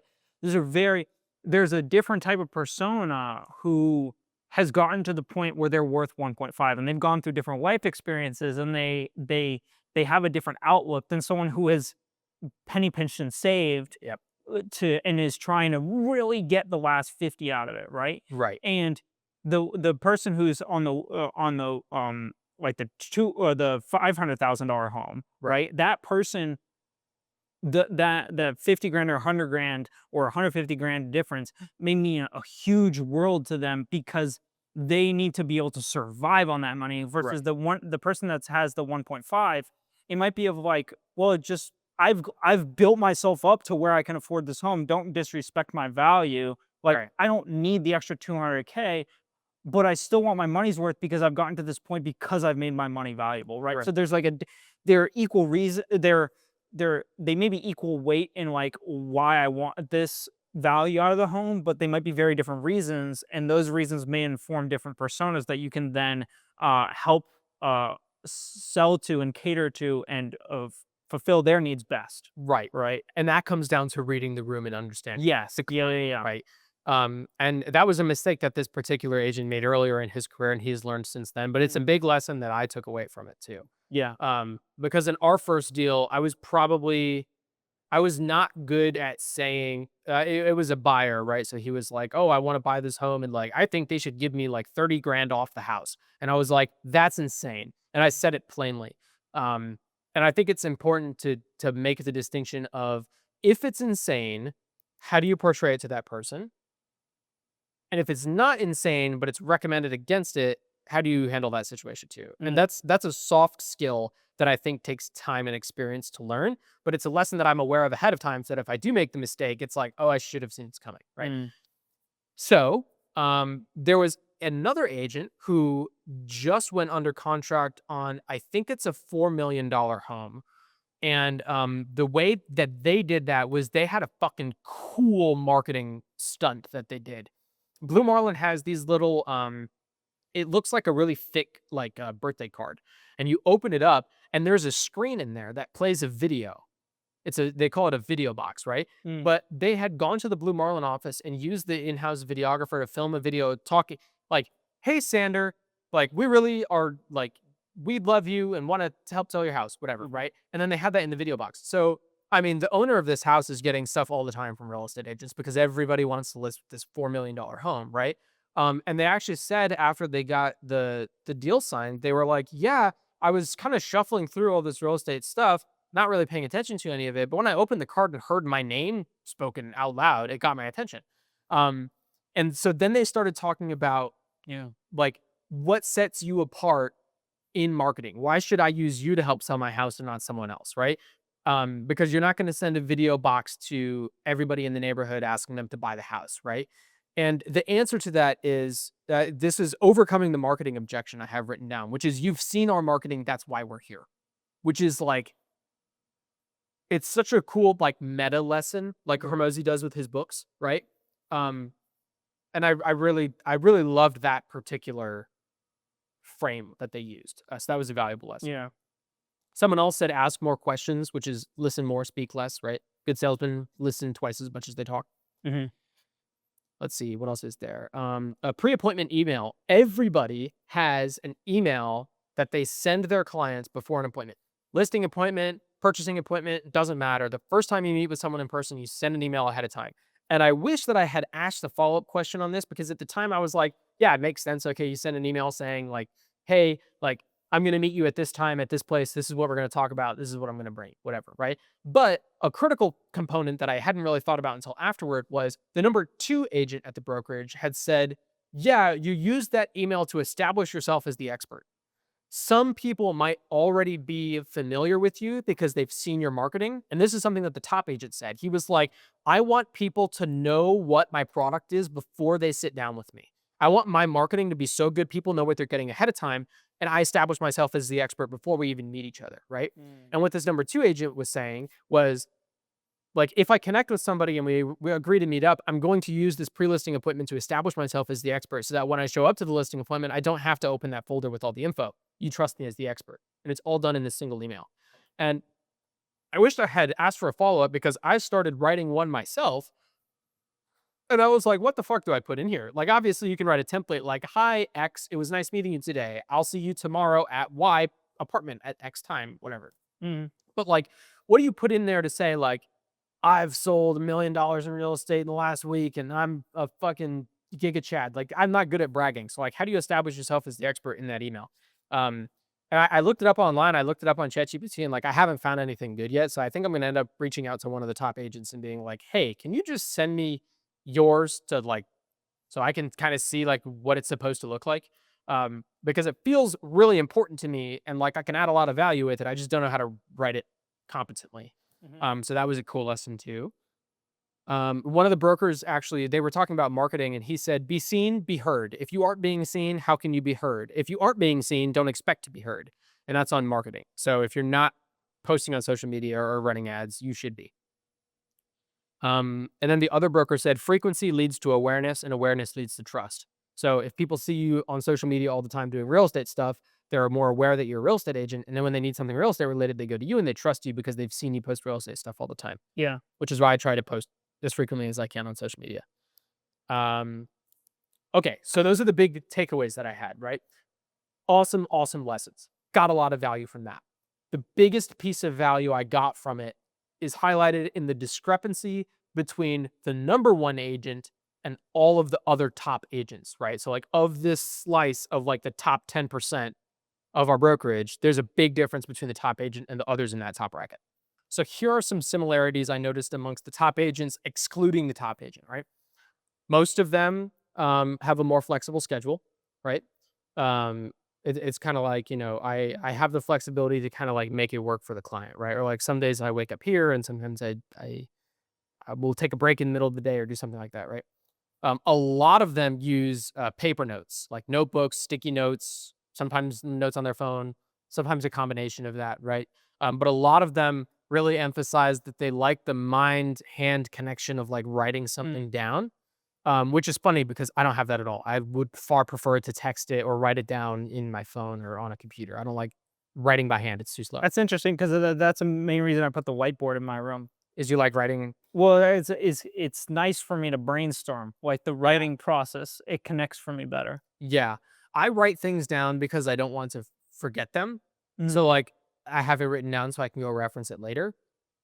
So it's kind of like if writing it by hand helps me remember it, then I'm not writing to have the note to reference. I'm writing to remember. Mm. And then I have to do something with this note that I don't need anymore because now I have remembered it and learned it. But also, I don't know. I feel like saying something out loud is I am more likely to remember something if I say it out loud than if I write it down. Mm. So like if I need to remember something, I'll say it to myself in my head or like under my breath, and then that Yeah. helps me remember. But I thought it was interesting. Even the top agent had this. A lot of them have structured downtime in the middle of the day. So like one guy was like, I like to start my mornings by like having a smoothie on the back porch and like going through my notes for the day and like kind of hanging out.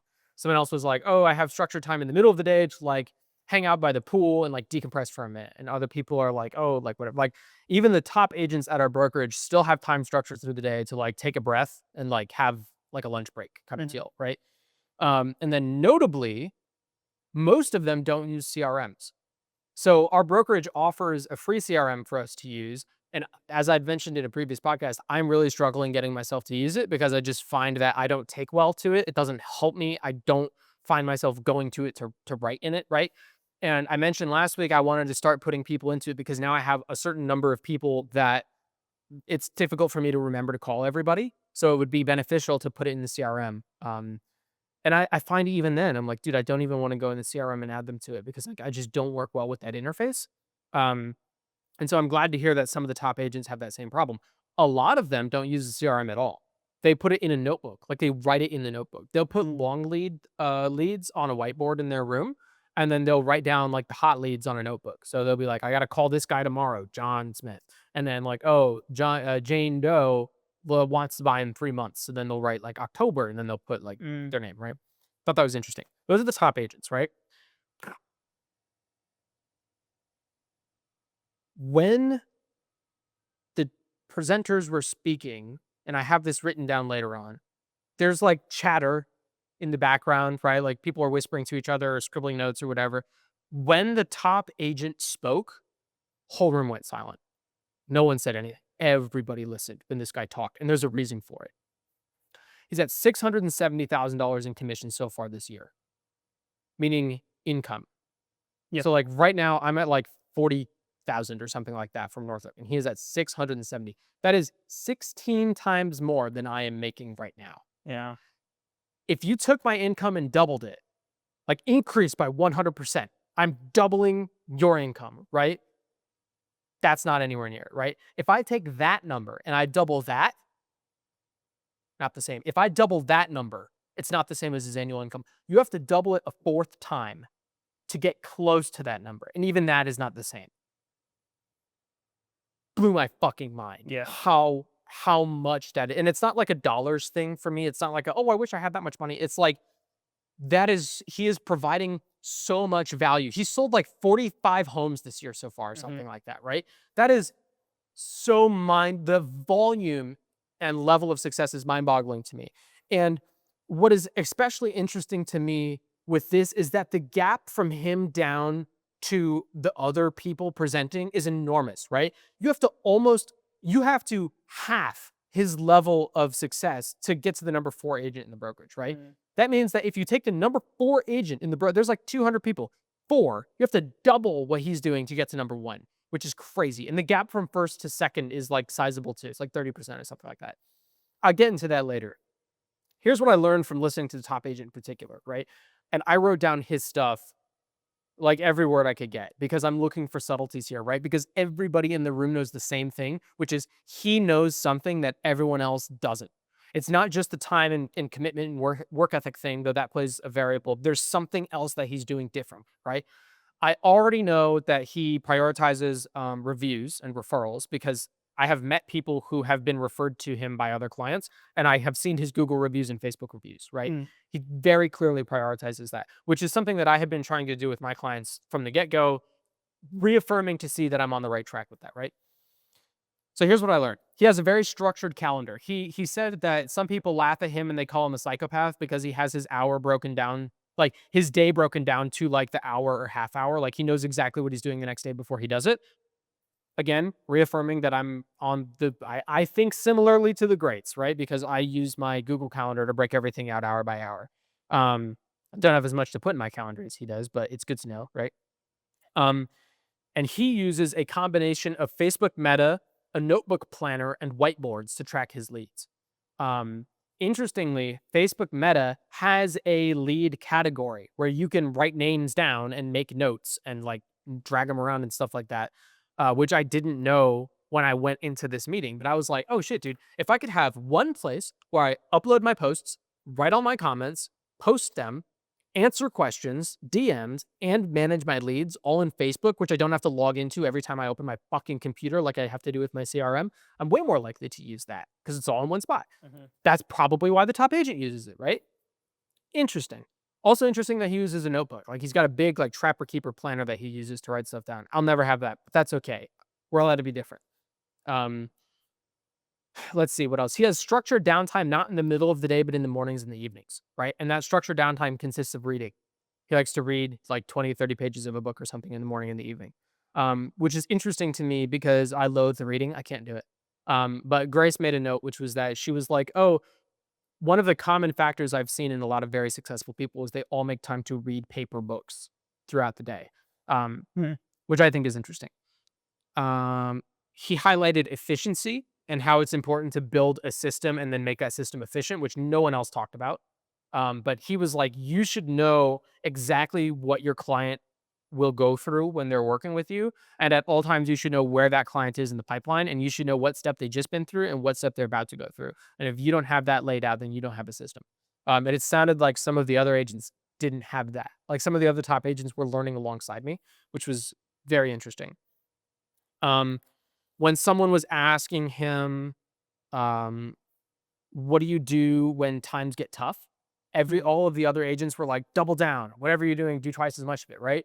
And then I got to the top agent, room got quiet, and he said, I triple down on videos, ads, lead gen, any form of lead gen. I just triple down on that. And I do literally 3 times the input. Um, Throughout this talk, he has mentioned video, videography, and advertisements. It's riddled in what he's talking about, right? Yeah. No other agent up there said the word video once. Yeah. That's it. Maybe once they mentioned like a listing video, like when you list a house, but that's kind of a standard. Most people do that, right? But he talked about videos, videography, and ads all the time, right? So when he was talking about making his like scheduling his day, it sounded like scheduling time to take photos and videos, like professional videography, is a common occurrence, which tells me that he's making a lot of advertisements, right? Um, let's see what else. He has a goal that he sets for himself. I'm so sorry to interrupt. Yeah, hit Can me with I it. interrupt real Yeah, quick? yeah, yeah. If you know his business profile, you can figure out exactly what ads he's running and how many. By I have his business page. all you just need the name of the business page. Really? Yes, Facebook ads library. Facebook is a public domain. You can look at any company running any ads at any time. Are you kidding? And you can look at inactive ads and active ads. Dude. So you can look at ads that were run 5 years ago by whoever, Yeah. and then you can look at ads today. You can look at how long the ad has been running. You can look at how many campaigns it's been run in or is currently running in. You can look at likes, shares, comments for those advertisements because you get the links on Facebook and Instagram, right? That's so crazy. You could take his business page, just literally type it into Facebook ads library, and you can get all of his advertisements. Take the hooks, take the messaging, take the angles, take the headlines, look at the descriptions, who's his target persona, who's the target avatar, what are the desires he's catering to, what are the benefits that he's looking at, how is he formulating those, how is he iterating them over time, how is he progressed over that period of time, right? You could take all that stuff. This is all free domain on Facebook ads library. This is what the second seat at Red Bull feels like when they join Red Bull and they get to see Max Verstappen's data. Yeah. Like when he goes yeah, to the yeah. zone. Yeah. That's what this is. That's what this feeling is right now. Right. Dude, that's crazy. That's crazy. Yeah. Because he does so when I was making my business accounts, I was debating whether I should make a dedicated business page or just start posting crazy real estate stuff to my personal page. And I was trying to figure out what the higher earners do. And funny enough, I messaged one of the top agents from this event afterward. And I messaged a few of them and I was like, hey, thank you for taking the time to come speak. I got a lot of value, particularly from what you said. Thank you for sharing. And I noticed that he has a business account, hasn't posted on it since 2023. It's got maybe 10 posts, right? Everything, all real estate stuff is on his personal page. And the top agent doesn't have that. He has a personal Instagram that is now just real estate. So he posts both, but it's primarily real estate, right? But he has a Facebook profile that's real estate related and personal. And then he has a business page on Facebook that is real estate, right? Yeah. And Grace made her business page last night and she was like, oh, it's got this thing where you can like integrate it into your profile. And I was like, I don't know. I did the page. Let's see what the top agent does. So we went and looked and I was like, oh, here's his business page. I see this now. I'm following it. I must have known already, right? Yeah, do a business page separately, right? And that's what we did. But then I was like, oh, this must be where he's posting all his real estate stuff because he only posts like once every couple of weeks on his other accounts. And I know he's not doing the lead gen by just making posts. He's got to be running ads somewhere, right? But now I can see he's posting a lot more frequently on his business page. And so I was like, cool, I can run through the business page and look at what he's doing to try to learn. Yeah. This is something different. This is like what I'm looking for. If you want it on steroids, you can remind me to look at this name for sure, but I believe the program is called Page Deck. I think. Or no, Page Deck might be for website building. Remind me the name. I'll get it to you. There's a name of a software where you can essentially create. Do you know what a Figma board is? Figma? Yeah. It's like a graphical flowchart. Figma dick in your mouth? No. Okay. It's a graphical flowchart. Essentially what you can do is what this program does is it just looks at Facebook ads library. And you can create business profiles or look at other people and stuff, and you can add it into a board structure, and it will break down that advertisement and the information in Facebook Ads Library and give you a ton more info about it as well. And you can, on that software platform, you can also have it break down like the hook, the messaging, and the call to action, and kind of like do an AI overview on that advertisement. There's a bunch of different features in it, but Wow. it's very cool, and it's all run through the software that then is getting its data from Facebook and Facebook Ads Library. But it's like an incorporation platform for you. Wow. Yeah, so that can be super Sick, handy. dude. Yeah. I mean, that is like what I'm looking for. Yeah, yeah, yeah. That is like what I'm looking So hopefully that's helpful. Are you kidding me? That's like super helpful. Yeah. I mean, that takes the novice learning curve like right out of it. Yeah. It's awesome. So hell yeah. Yeah. He has The shitty part for me is like I just suck at it. So like I go to these fucking these hooks and these messaging, and I'm like, I'll try this and try that. But what I've realized is the pool I'm swimming in is huge. Yeah. Right. And so it's like it's You're good. it comes unnaturally to me to target like an individual small desire and persona and benefit, Right. or like it's narrowed down to one person because the market is so big and I see it as so huge. It's like, there's this, like I see all these big agencies and there's such a big discrepancy between like, what these big advertisements are doing and what I'm doing, and like how do I read that and how do I apply it to me like there. So I struggle through it, but I think like if you got someone that you're narrowed down that you're trying to replicate, it's incredibly useful. Let's replicate and iterate, right? Yeah. And someone else has told me, And I've done a really bad job with the replication just because I suck at it. But I'm learning. I mean, my stuff's not going to be exactly the same either, but like there are huge lessons in there of what works, and I can leverage those, right? Yeah. But one of another agent, like I said, I'm leaving names out of it. I don't know if this is true or not, but they said the top agent uses Facebook ads more than anybody else, and they actually filter it so that their ads aren't shown to other agents because they don't want them like replicating or copying or anything, right? Welcome to Facebook Ads Library. I don't know if it's true. I don't know if it's true or not. That could be total bullshit, right? And even then, I'm not going to copy it. Like copy when you run Facebook ads, you can exclude. There's like include and exclude, and then there's like different filters that you can create, and you can exclude people from like certain groups or like certain. Like you can exclude, for example, for me, I exclude people that have purchased in the last 30 days. Right, that's a market that I exclude because I don't want to spend money to try to market to those people when they just bought it. Right. Can you exclude it from people in the Palm Bay car scene group? You can get real specific with the filters. I haven't tried to do it like by location or by group, like Facebook group before. But I'm very sure that it's possible. Yeah. But the beauty of Facebook Ads Library is it is completely public. When you run an ad on Facebook, it is public. Yeah, that's so cool. So you can exclude people from seeing it on like their For You page. Right. But the domain and information is still public. That's so cool. Yeah. I'm so stoked, dude. I'm so excited to learn all this. But back to the lessons I have already learned. Yeah, I wanted to interject that. That's so valuable. That might be the most valuable piece of information this year. Good. Genuine. I'm happy. Genuinely. Unless we get there. In my suffering and help other people, I am happy. If we get there and he has like only run 3 ads before, I'm fucked because I don't know what he's magic. But I'm sure there's going to be good stuff in there. Interesting. He said a total non-negotiable for him is that he schedules at least 1 appointment per day with a client, a new client.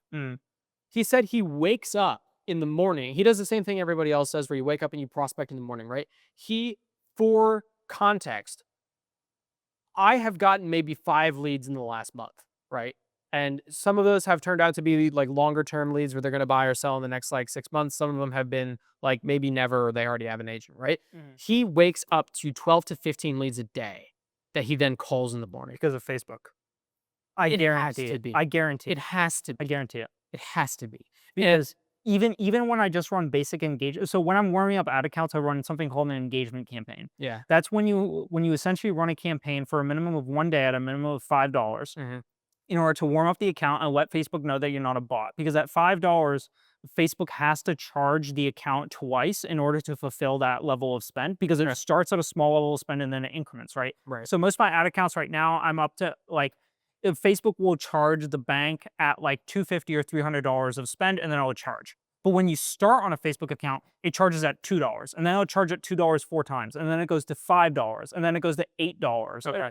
et cetera, right? So Right. as you're warming up the account, the spend limit before it charges is very low. And so Right. you want to give Facebook 2 charges that are kind of slow paced, but to let Facebook know that it's real. But even when I run the engagement campaign, I get 3 to 5 messages about the product. And that's just at $5 a day of spend, right? Right. And so I guarantee I obviously I don't know for sure because I'm not in this space, but I can guarantee just based off of the potential outreach of Facebook and what I've seen Facebook do, he's running those ads specifically targeted to specific personas with specific desires that are Yeah. narrowed down into a niche with a good hook and a compelling messaging. And then he's allowing Facebook to do his lead gen. That's why he does the leads categorization within Facebook. Right. And he's getting his leads from Facebook. He's not spending time cold calling people because Yeah. he's leveraging Facebook Right. in order to do his cold calling for him because he's working on his advertising and marketing Right. in order to get a cold audience a little bit warm in order to contact him. Right. Right? Because his time, I'm sure, is incredibly valuable to him. And for him to spend time cold calling when Facebook can do the cold calling for him through good marketing and advertising is a way higher leverage point. Yep. That's what I would assume. I don't know, but I We're thought, gonna find out. okay, yeah. Well, we're gonna find out by me doing it because whether or not he's running ads, I will be, and that's the route that I'm going to go. And so we're gonna figure it out either way. Mhm. But that's it's got to be a huge indicator. And he also mentioned he was like,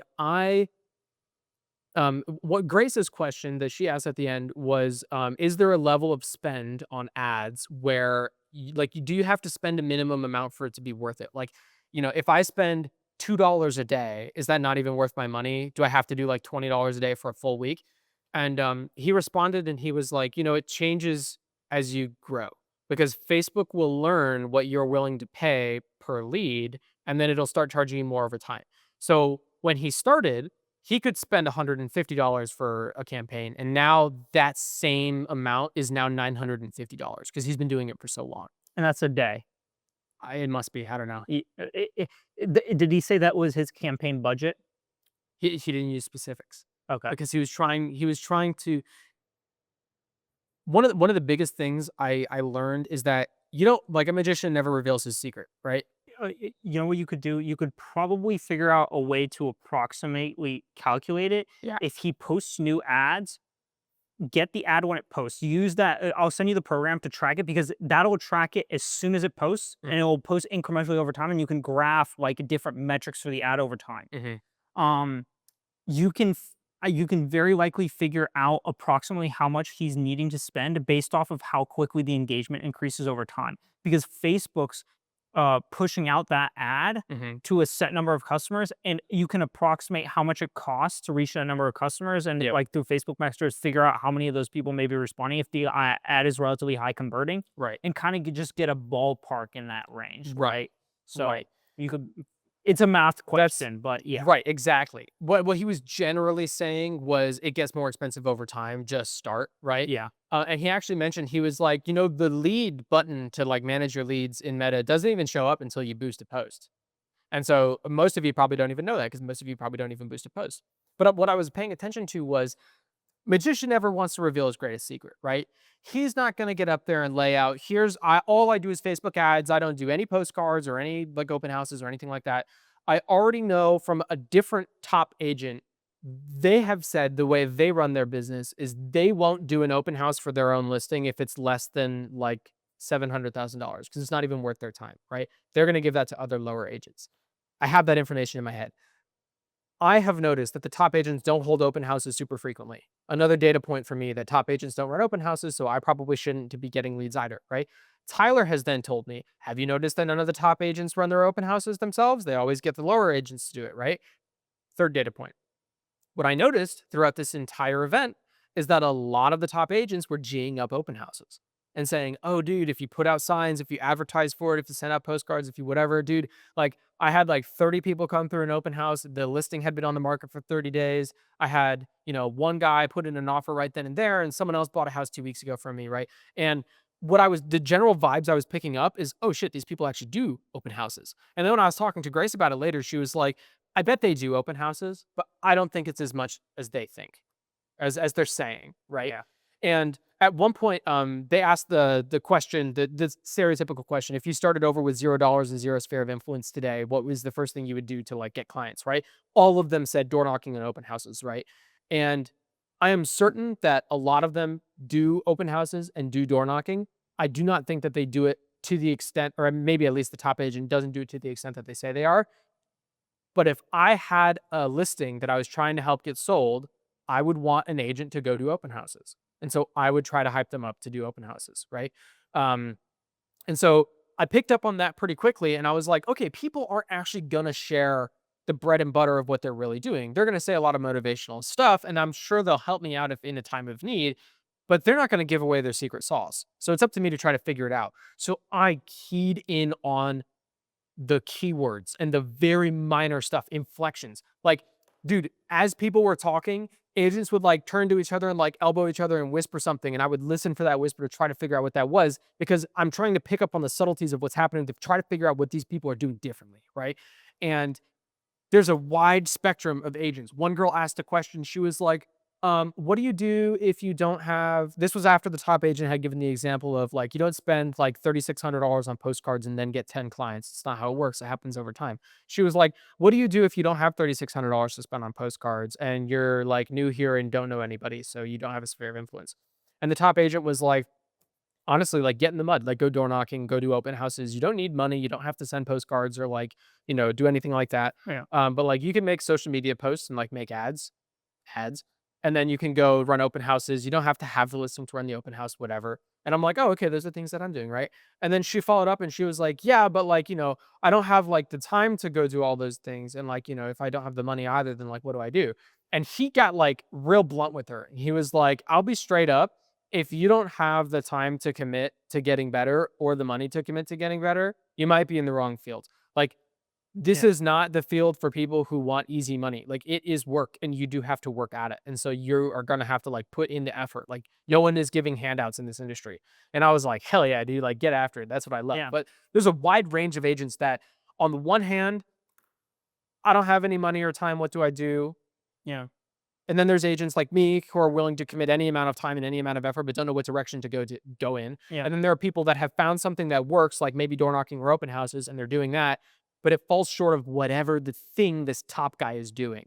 And it is narrowing down to me. It is media. It is video content that he's posting and paying to put in front of He has incredibly targeted video content in order to generate high value leads that he then spends his morning calling. That's I exactly. guarantee it. That's I exactly. guarantee it.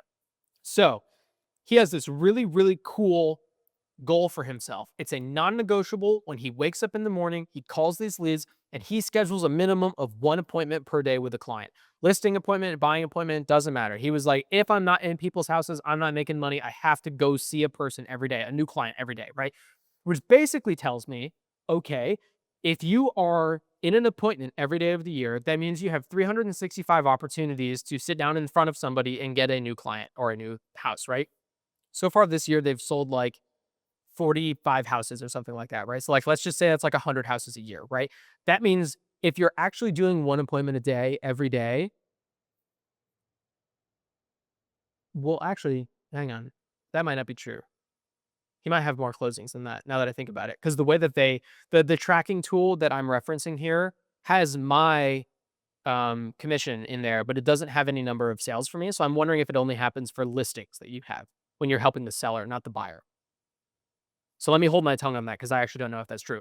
In any case, he's setting up an appointment like once a day, every day, non-negotiable, minimum one appointment, right? For example, I haven't had an appointment in like 3 weeks, right? I've done showing, but that's not the same as like a new client, right?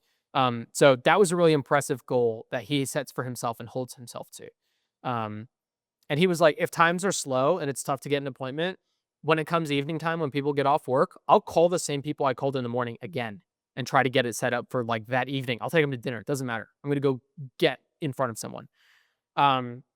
He also noted that he tracks marketing metrics. No one else talk about tracking marketing metrics. How do you track marketing metrics if you pay for 3,600 postcards to be sent to a neighborhood and then you don't get any phone calls, right? You don't. That's like, for example, when I closed on that house in downtown Melbourne in May, I sent out 200 postcards to that area, right? I didn't get any phone calls from it, right? I use one of those postcards in my open houses. Maybe I'll get a lead from that. Maybe if I go door knocking in that neighborhood, or someone in that neighborhood is friends with someone who saw the postcard once, maybe like that trickles down, right? But you can't track those metrics clean, right? Like you can on Facebook, Yeah. which is what leads me again to think that he's Exactly. running ad campaigns, right? It has to be. It's getting old, but Yeah, no, it's not gonna- reaffirm it. It's Yeah. awesome. He then said, whatever marketing strategy you use, you need to calculate ROI and turn your job into a business. Yes. No one else said ROI. No one else said LTV to CAC. No one else was talking about any of those metrics, right? Or tracking metrics at all. Exactly. It's exactly that. I'm sorry to interject so much on your Oh, business. please do it. It's so funny because that one of the things I texted you earlier, we were talking a little bit about this over text midweek, but I think you asked me like about like spend, like or something in regards to like daily spend or stuff like that, and I was like, I was like, it's really going to depend on what your return on ad spend is, right? Because you can spend $150 to get that one client that you want, but if your return on investment is a 20K commission on that client, That's worth it. who cares? Yeah. Right? Like for me, $150 per acquisition, like I'd have problems if I had $150 per acquisition, right? Because my product is $55. And if I'm spending triple that in order to get one customer, that's a bad ad, right? Yeah. So I have a problem. But for you, if you have to spend $150 to get that one client that makes you 20 grand, that's an incredible return on ad spend. Exactly. Right? And so that's what it comes down to. My next bullet point is he said, dude, do not let the cost of acquiring a customer stop you. Spend $1,000 to make 8,000. Yes, exactly. That's my- Exactly. That's an 8 return on ad spend. Yep. Dude, I would shit a fucking brick if I got a ROAS on one of my ads. I would be like, I'm quitting my job tomorrow. This is incredible, right? Like that's the frame of, but that's so awesome. I'm happy to hear this for several reasons. One, it affirms your train of thought, which I'm happy for you. Yeah. One, it affirms my train of thought, which I'm happy for me. Because I'm in struggle with. That's such a great frame of mind because it's like, who cares if you spend $1,000 to get $8,000? Right. That's an 8x. Yep, exactly. Yeah, but people are afraid to spend the $1,000, right? Exactly. And don't want to learn how to use Facebook or don't want to make ads, right? And like that's fine, but set expectations. And the beauty of this too is that you could potentially create ads that are like first understanding the wealthy persona, right? What are their experiences? What are their day-to-day problems? Figuring out their desires, benefits, beliefs. What are their day-to-day problems, right? And figuring out what does a person who owns a $10 million home go through? Right. And how is that different from someone who owns a $200,000 home? Because they're going to be very different, right? Yep. And then the beauty of this is that you could create ads for that $10 million persona, very directed at them, very catered to them. And it might take you a lot of spend to get one of those guys to call, But that's the whole because thing. there's fewer of them, right? But it's a 50 grand commission. But it might be exactly right. Yep. And that's the beauty of it. So I'm very interested. I'm sure you'll look at Facebook Ads Library. I'm incredibly interested to see how he caters his personas, his desires, his beliefs, his benefits, and what he's angling the ad at. Because I guarantee it's into a very high value customer. And I guarantee if he said he was spending about $150 to start and then he's up to like $950 right now, Dude. I guarantee that's daily spend because that's how the campaigns are structured. Yeah. I would almost guarantee it. And it sounds like a lot, right? But if he's getting 2 very high value leads off of a very catered ad at $950 a day, that's a very good return on ad spend if he can close that rate, right? So or whatever it is. he said that because someone had asked like, oh, like what's your marketing budget? He was like, what are you talking about? And they were like, how much money do you spend on marketing? He was like, oh, let me pull up QuickBooks. And I was like, oh, this guy knows what he's doing because he tracks his expenses, right? Yeah. Someone else was like, how much? They asked other top agents. They were like, how much do you spend on marketing? And one of them was like $0. It's $3.99. And they were like, what? Do you make organic content? He was like, yeah, I make organic content. Like I shoot a listing video. And someone was like, well, that counts as like marketing. And he was like, yeah, but like the listing video comes with the territory. It's once you have a listing, right? But like to get new clients, I spend $0, right? And I'm like, okay, this guy's spending $0, making more money than me. must means I'm able to grow my business without having to spend any money, right? Sure. Top agent so far this year has spent $68,000 on ads. Yes.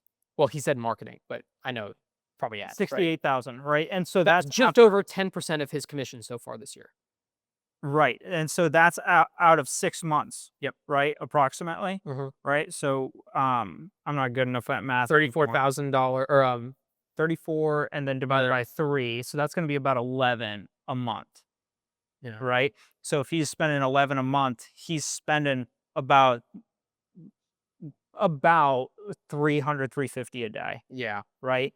And so, so that can be an anchor point for you. If he's spending, let's say 300 a day to generate, let's say 1 to 2 leads, right? Because he says at least 1 new one, right? Like let's say he gets 12, right? I think he gets 12 numbers to call, and then he locks in at least one to go talk to them that day. Right. So he's getting out of that 300, his cost per lead, the way how his ads are targeted, would be approximately $25 a person, right?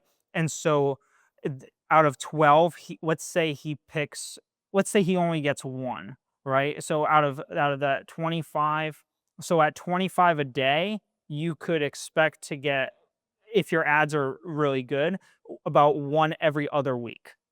Right, if you just spend 25 a day. Right, and so that could be an anchor point for you when you start to run ads. Like, and if my ads are doing well, if I spend, or if Facebook has learned that he's willing to spend more, right? So I might not have to even spend that much. Yeah, it really depends on how the campaign warms up too, because the campaign optimizes over time, right? But what you could use as an anchor point is if it takes 2 weeks for him to get a couple of these high value guys at 25 a day, now you can run 50 a day for a week, and see what your conversions rate, and see how many super high value leads you get out of this really targeted persona ad. So that can be a good anchor point for you when you're running ads. Okay, I'm going to spend $50 a day for a week. I'm going to commit $350 to this, and I'm going to see how it generates and see how it comes out. That can be a metric anchor point for you. Exactly. Right. So when he was trying to help you out, when he was answering someone's question about like how much do you spend on marketing, right? And the one guy was like $0, and the other guy was like maybe like $5,000 a year, and he was like, I have so far spent 68 grand, right? People were like, oh my god, that's so much money. He was like, okay, I understand my position. I understand it sounds like a lot of money, but think about it this way: it's only 10% of my income, right? So if you contribute 10% of your income to continue having that same level of income or grow it, right? That's not crazy. Right. And we were like, that's right. And so I think most of these agents the brokers said that they didn't have the questions beforehand. Right. But if you're going to go speak at a panel, you kind of know what questions you're going to be asked. Right. But when you're giving advice, not answering questions, you kind of get a little carried away. Maybe you slip up. I don't know if this was a slip. I don't even know if they're trying to hide anything. I could be way overthinking it. Again, this is all in my psychosis that I'm coming up with this, right? Sure. But he said in the middle of like a do this and do that, shoot a video and ad campaign for a couple $100 over a couple months, right? Let that slip. Only person to talk about ad campaigns. Only person to talk about running it for a sustained period of time. Only person who talked about shooting a video for ads, right? So that was interesting. And he even mentioned that he's been doing videography from the very beginning, right? Shooting video. And then when they were talking about open houses, he talked about how he'll buy a food truck to bring to his open houses, or the Kona ice truck, the Kona ice truck, snow cones. He was like, it costs like $400-ish, but it's worth the, oh shit, my agents have never done this ever, that people see, right? Yeah. And of course, like if it's a snow cone truck, all the kids are going to come get snow cones, and then you meet all the kids' parents, and then that's leads. Right? Yeah. Also, I don't know if you've revisited this or not, or maybe you have this in your mind and it's just stupid, but I've been going through the offers courses on Hormozi's online. I know that you did them a while back, right? The section on bonuses I just went through. I think that Kona Ice thing could be an incredible, it's a great bonus, but Hormozi has a specific way that he structures the bonuses and how he approaches them. I think that could be useful to you in trying to make that Kona Ice thing. So maybe it's like a 20-minute lecture. It's well worth it. Maybe that could help you out and to save even the 400 and try and get the Kona, because he has a specific way that he markets the bonuses to these other businesses too. And I can't recall it word by word because I just listened to it yesterday, and I'm about like 2/3 of the way through because I'm taking like super diligent notes, but maybe take a look at that this weekend. I can revisit my notes too. When I Because you might be able to chop that 400 down to like 100 or 200 based on like his yeah. strategy and how he approaches it and how he markets it and ankles it. Yeah. So Something this top agent said was he was like, something that sets me apart is I'm willing to spend more money than any other agent to yeah, put the house in front of more people to yeah, find a buyer, right? Which is exactly what he's saying here. I did the offer course when I got my real estate license because like when you get through the course, you get through the gauntlet. Actually, one of the new bartenders at POW was in the same course that Grace was. And then she ultimately was like, real estate's just not for me. Like the course kind of killed it for me. And yeah, the course is boring, but it teaches you the fundamentals. But once you get out, you know the course teaches you how to sell real estate step by step, but it doesn't teach you how to sell real estate. It doesn't teach you how to get people to work with you to buy and sell real estate. So I went through the offer course right away to try to establish what my value equation looks like. But now that I've 6 months of experience in industry, I am starting to revisit it. So over the past week, I have started to go back and like yeah. pick apart the bullet points. I got so much value out of revisiting Yep. a research document I made Yep. in February. Yeah. So much value. And I thought it would be a waste of time. And I have a completely new perspective. And and it is so clear to me what I've been doing wrong now, just because I revisited something I did previously. Right. And that's exactly what I'm experiencing too, especially with the lifetime value type stuff that I got from him earlier. So now I'm seeing these other things like the Kona Ice truck, right? And he was like, not only is it a great way to meet the parents of these kids at the snow cone truck, but you're not just meeting these parents, you are starting off by making their kids happy. Like you introduce yourself, putting a smile on your kid's face. So you already have a positive interaction with this Yeah. person, right? Um, and then he started talking about how people usually do open houses wrong. Cause he was like, most real estate agents like fucking sit in a corner of the house. And when someone walks in, they wave and say hello. And then like they sit in the back corner, like awkwardly while the person coming into the open house, like maybe signs the sign in sheet or not, or maybe they miss it. And then you ask them to later and you force them to, and it's like a really awkward interaction because like you want to get these people's contact information. So you do it by making them sign the sign in sheet. And that's like fucking weird and uncomfortable for everybody. And it's something that I have experienced many times in these open houses because it's like, well, I don't want to meet you at the door and be in your face because there's a lot going on as you walk in. Vanessa Van Edwards talks about how you want to meet someone far away and then walk into frame. You don't want to meet them at the door, right? Because it freaks people out subconsciously. But also, you don't want to be in a part of the house where they can't even see when they walk in, right? And then if they write down their contact information, they feel like they're signing their fucking soul away. Like it's a weird feeling, right? And he was like, people run open houses wrong all the time. Do not do that. Do not do it. It all comes from creating a conversation, creating friendship, and making rapport in conversation. Yeah. So, like, for example, he was like, when you're in the open house, don't fucking like, don't even talk about the house itself. Try to get to know the person, right? Because Yeah. if you can become friends with them, like, the selling real estate is easy. Like finding the right property is easy. It's getting along with the people and getting them to like you. That's the hard part. So like ask them if they're out of town, like, oh, like where are you guys going for lunch today? And they're like, oh, I don't know. Like I'm new here. So I'm not sure. And you go, oh, I'll send you my top 3 restaurants in the area. Do you like Italian food? Do you like seafood? Whatever. Like I'll send them to you. Right. Yeah. Here, like, here's my cell phone number. Let's swap numbers. Right. Swap numbers. And then you give them the restaurants. They leave the open house, whatever. And then check in later. But don't say, hey, what were your thoughts on the open house? Check in and say, like, hey, where did you end up going to eat? If it's a place that you recommended, say, oh, awesome. Did you get the sandwich there? That's really good. I like the sandwich. If they go somewhere else, be like, oh, I haven't been there. Tell me about it. Right. And then you start the conversation that way. Right. And he said, people want to sell real estate, but they're doing it wrong. You need to sell yourself and build a brand. Right. Thank God Hermosi's coming out with a branding book in a year or two. And then I took this away as like a main highlight because it is a lesson that I'm surprised I had not picked up on before, or maybe I hadn't, just didn't think about it properly. But when we were looking at making a kava bar, it was people in the kava industry are wrong. They're trying to sell the drink and they should be selling community. It's so clear to me, right? And here, I just got smacked in the face with a brick when I was like, people are trying to sell real estate. You're not, you're selling yourself. That's all it is. Yeah. That's I all got it is. smacked in the face. I'm not selling a gramophone. I'm selling a way to change your relationship with your grandkids. Yeah. And it's so fucking obvious Seems behind obvious. it. Isn't it so obvious? And it makes Yeah. you kick you in itself in the nuts because you're like, dang it. I literally, At least for me, after spending $45,000 on ads and just learning this now, it kicked me in the nuts. You know? yeah, I was like, It's like, oh, shit. And then I had a double shit because I was like, I don't really focus on making my personality a fun one to be around. Hmm. Like, generally speaking, I don't put a lot of effort into making other people like me because I'm not concerned whether other people like me or not. I'm going to be me and I'm going to get along with people who I get Mhm. along with, right? And so then I had a realization where I was like, it's so clear and easy. I don't have to sell real estate. I just have to sell myself. And then I was like, oh, fuck, selling myself might be harder than selling real estate. Shit. But then I started thinking about the lessons that I have learned recently. I think personal growth lends itself to being like selling yourself easier, right? Mhm. One of the things I've learned recently from actually the guy who cuts my hair, is I was like, dude, it is hard to sell yourself, right? And he was like, yeah, as a hairstylist, like, you know, cutting hair isn't that difficult. It's the rapport that you build with the client. And I was like, dude, how do you get along with a client that like you do not get along with without selling yourself out and like pretending to be someone you aren't? Like if someone comes in and has a wildly different political view than you, how do you have a conversation with them? And he was like, everybody on this earth has at least one thing in common. Everybody has one thing in common. It's just a matter of finding what that is. And like Grace was having a conversation with someone at the bar the other week, and she and I had previously had conversations about this because she had to talk to like people she doesn't get along with in every job she's ever had. So she's really good at it.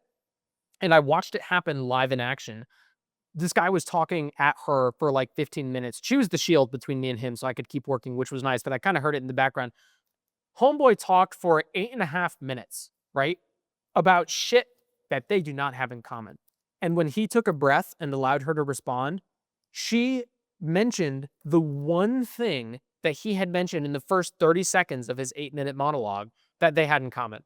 And he rolled right into it and was like, yeah, I love that too. And they had a conversation about the one thing they had in common. And that's it. And so if I can learn that style Mm. of getting along with someone, I don't have to change who I am. I just have to find what I have in common with other people. That's it. Mhm. So, um, that was a big realization I had. He then said that there's a clear distinction between how much money he spends on ads and everybody else. It's a big difference. Yep. Um, and then he talked about listing videos, and he was like, everybody does listing videos, right? You can not run ads, you can not film videos, but everybody does a listing video. Are you guys making the listing video to sell the house? No, you make the listing video to sell yourself. And I hadn't even considered it because I'm like, when you make a listing video, you're walking through the house that you're trying to get sold for your client, but you can do two things at the same time, right? Like there's a reason the real estate agents are in the videos of the listing video, and it's not just the house. It's because you're the person selling the house. The buyer wants to work with you to buy this house, right? Yeah. Like in the showings we did in the update I gave a few weeks ago, part of the reasons our clients didn't go with certain properties is because the listing agents sucked. So you're not just selling the property, you're selling yourself too. So that was my big oh fuck moment this week, right? Mhm. He then talked about the lead center in Facebook. And when I made my meta stuff happen this week, I looked at the lead center and the UI is so much more usable for me than the CRM I have been using. Like it's just the way it looks and the way you drag stuff around and drag and drop and add Mhm. notes, you can edit notes. It just works better for me. So I haven't fully imported all the clients that I have or all the leads I have into the CRM, but I am going to be. And then what I learned when I boosted my post is when you boost a post and someone goes in and presses the I want to learn more button and they give you their name and number and whatever, that automatically gets uploaded to your lead center in Facebook. So I don't Mm. have to go to my lead center in Facebook and then transfer it all over to my CRM. It's in the CRM in Facebook. And I can make my notes and work out of there. And I can set up notifications to remind me when to do stuff. I'm so excited to start learning about it, right? Um, and his recommendation to everybody was like, go boost an ad on Instagram. Like just give it $20 and see what happens to it, right? Um, let's see. I already talked about being honest with someone. You know, if they want to list it high, say we're going to list it at your price. But if we don't see anything in the first 10 days, we are doing a price reduction. We're going to come down 10,000 every 10 days until we get a bite, and then we'll hold there, whatever, right? Um, let's see. He said you want to have a plan to begin with because someone had asked. They were like, "Is it difficult asking your client to reduce the listing price on the house when you guys initially agreed to a price?" And he was like, "No, because if a person wants to list their house at 400,000, and it's gonna sell to at 350, and I tell them it's gonna sound at 350, and I agree to list it at 400, but say, hey, we're gonna do 3 open houses in the next 2 weeks. We're not gonna get any bites, and then we're gonna drop it down to 380." And no one's going to bite then. And so in 10 days after that, and another 3 open houses, we're going to drop it down to 360. And that's when we're going to start seeing people do it, whatever, right? If after the first 2 weeks, you have done 3 open houses and have not gotten any bites, you can then go back to the client and say, hey, what I said would happen is what happened. Trust me. Let's drop the price. And by then you've established yourself as a reliable narrator, even though it looks like you're being a bad agent because you haven't gotten any offers on the house, right? But if you make a prediction and then that prediction comes true, it's easy to say, hey, now we need to Yeah. drop the price, right? And the last thing I got from him was people freak out when you bring them a bunch of numbers in a CMA. If you bring a stat, like when you run a CMA in the MLS, it gives you like a 6-sheet printout or whatever, right? I have a different tool that I like that gives me like a 25-sheet printout. I like it the numbers. That's how I work, right? Clients usually don't work that way. They don't want to see all that shit. You shouldn't have to explain acronyms or variables to them. They should just trust you, right? Yeah. And so he said that the way he prefers to do CMAs, he runs the whole CMA so that he has his feet on the ground, but he just prints out 5 similar houses and then brings it to them. And he goes, okay, so see, this one has a pool, yours doesn't. It sold 2 weeks ago for 400,000. This one doesn't have a pool, but it does have a 3-car garage, sold for 395 a week ago, right? Would you agree that these 2 houses are a little nicer than yours? And they go, yeah. And he goes, okay, look, now this one sold a little bit below yours. Like it doesn't have a garage or a pool, sold for 360. So we're between 360 and 395, right? Let's list it 380. And by then they see what's happening. They're not stupid. They understand the large trend, right? And then they'll agree to list it at 380 with you because it makes sense. He said, usually I don't even get through the 5 comps. Usually I just have to get through 3 and they get the picture and then they go along with it. Yeah. So that made me rethink the entire like 35 slide PowerPoint I made for my first listing appointment that hasn't ended up happening yet. But remember, it's the older couple. We're going to go back at the end of August. Haven't had that listing appointment yet, but glad I got that because I was going to sit them down for a 30 slide PowerPoint and explain what a CMA is. Yeah. Glad I learned this lesson beforehand. Otherwise, I would just freak them out. But that's my business update. Oh, Very cool. and then there's this one last thing I saw in a TikTok last night. So this is the late breaking edition, right? This dude, I don't know who he is or what he does. He was like, let's say that you're trying to sell to the rich people in your area, right? So put yourself in my shoes. I'm a real estate agent. I'd sure love to sell some houses at Lansing Island, right? Big fancy houses, right? How do you meet those people? You can't door knock. They live in a gated community on an island. You live near Lansing Island, right? Live in a gated community on Lansing Island. You can't get to them. You don't really know where they work, and you're not going to like follow their car to a parking lot and then get out of your car and attack them there, right? So like, how do you find those people? How do you get yourself in front of those people?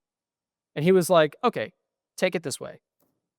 If you live in a multi-million-dollar house, you are probably a hard worker, right? Which means you probably get up early in the morning to go to work. Wherever you work, doesn't matter, right?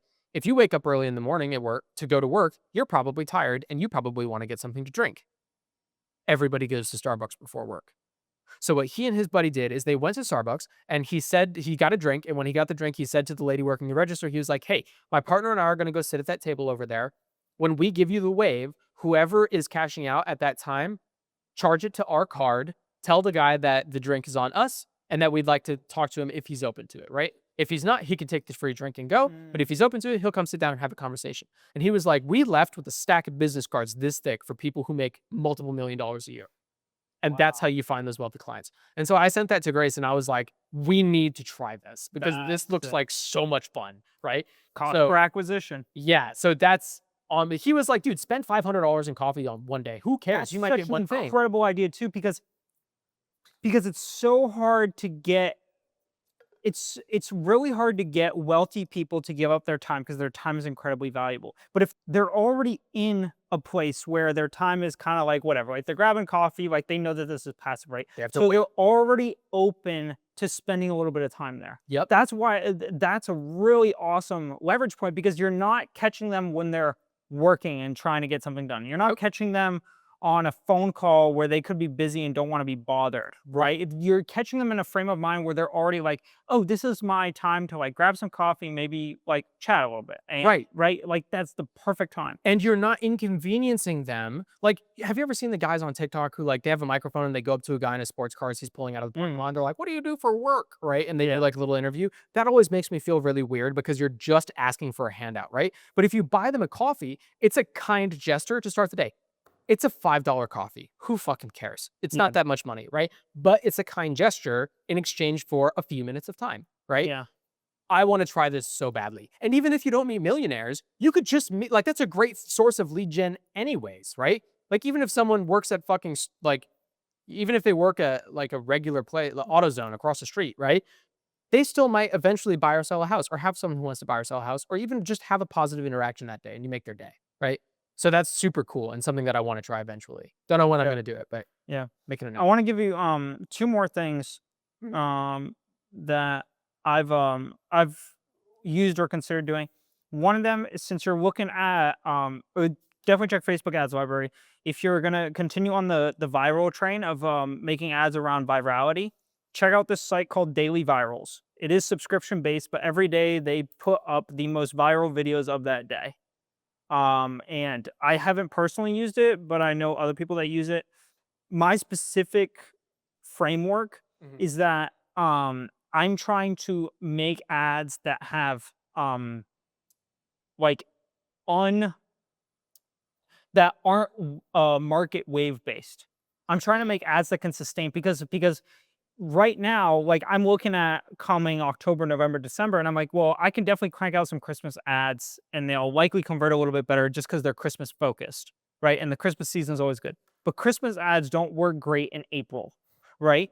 And so um I'm looking at this and I'm like, I want to create an ad that has an underlying constant desire, like relationship desire, right? Yeah. And so my focus has been a little bit shifted away from virality, although I see the potential there for like my side of things, right? It's a little bit, yours might be different angle on that because your business model is totally different, Right. right?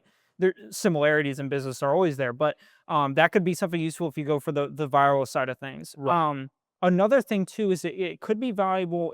You're already kind of in a niche market where you're in Brevard, you're in the Melbourne area, right? And so you already have the kind of, you can utilize the benefit of, if you're someone in the Brevard area, to pull someone in, an individual you with a mass problem or a mass need, Right. right? So you already have that aspect where you can pull it.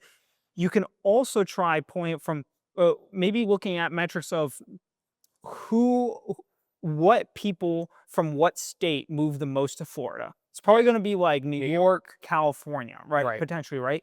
You could run ads on Facebook That target. New York and California specifically as regions, Yeah. and go, hey, if you're in California looking for X, Y, and Z, or if you're in New York looking for X, Y, and Z, right?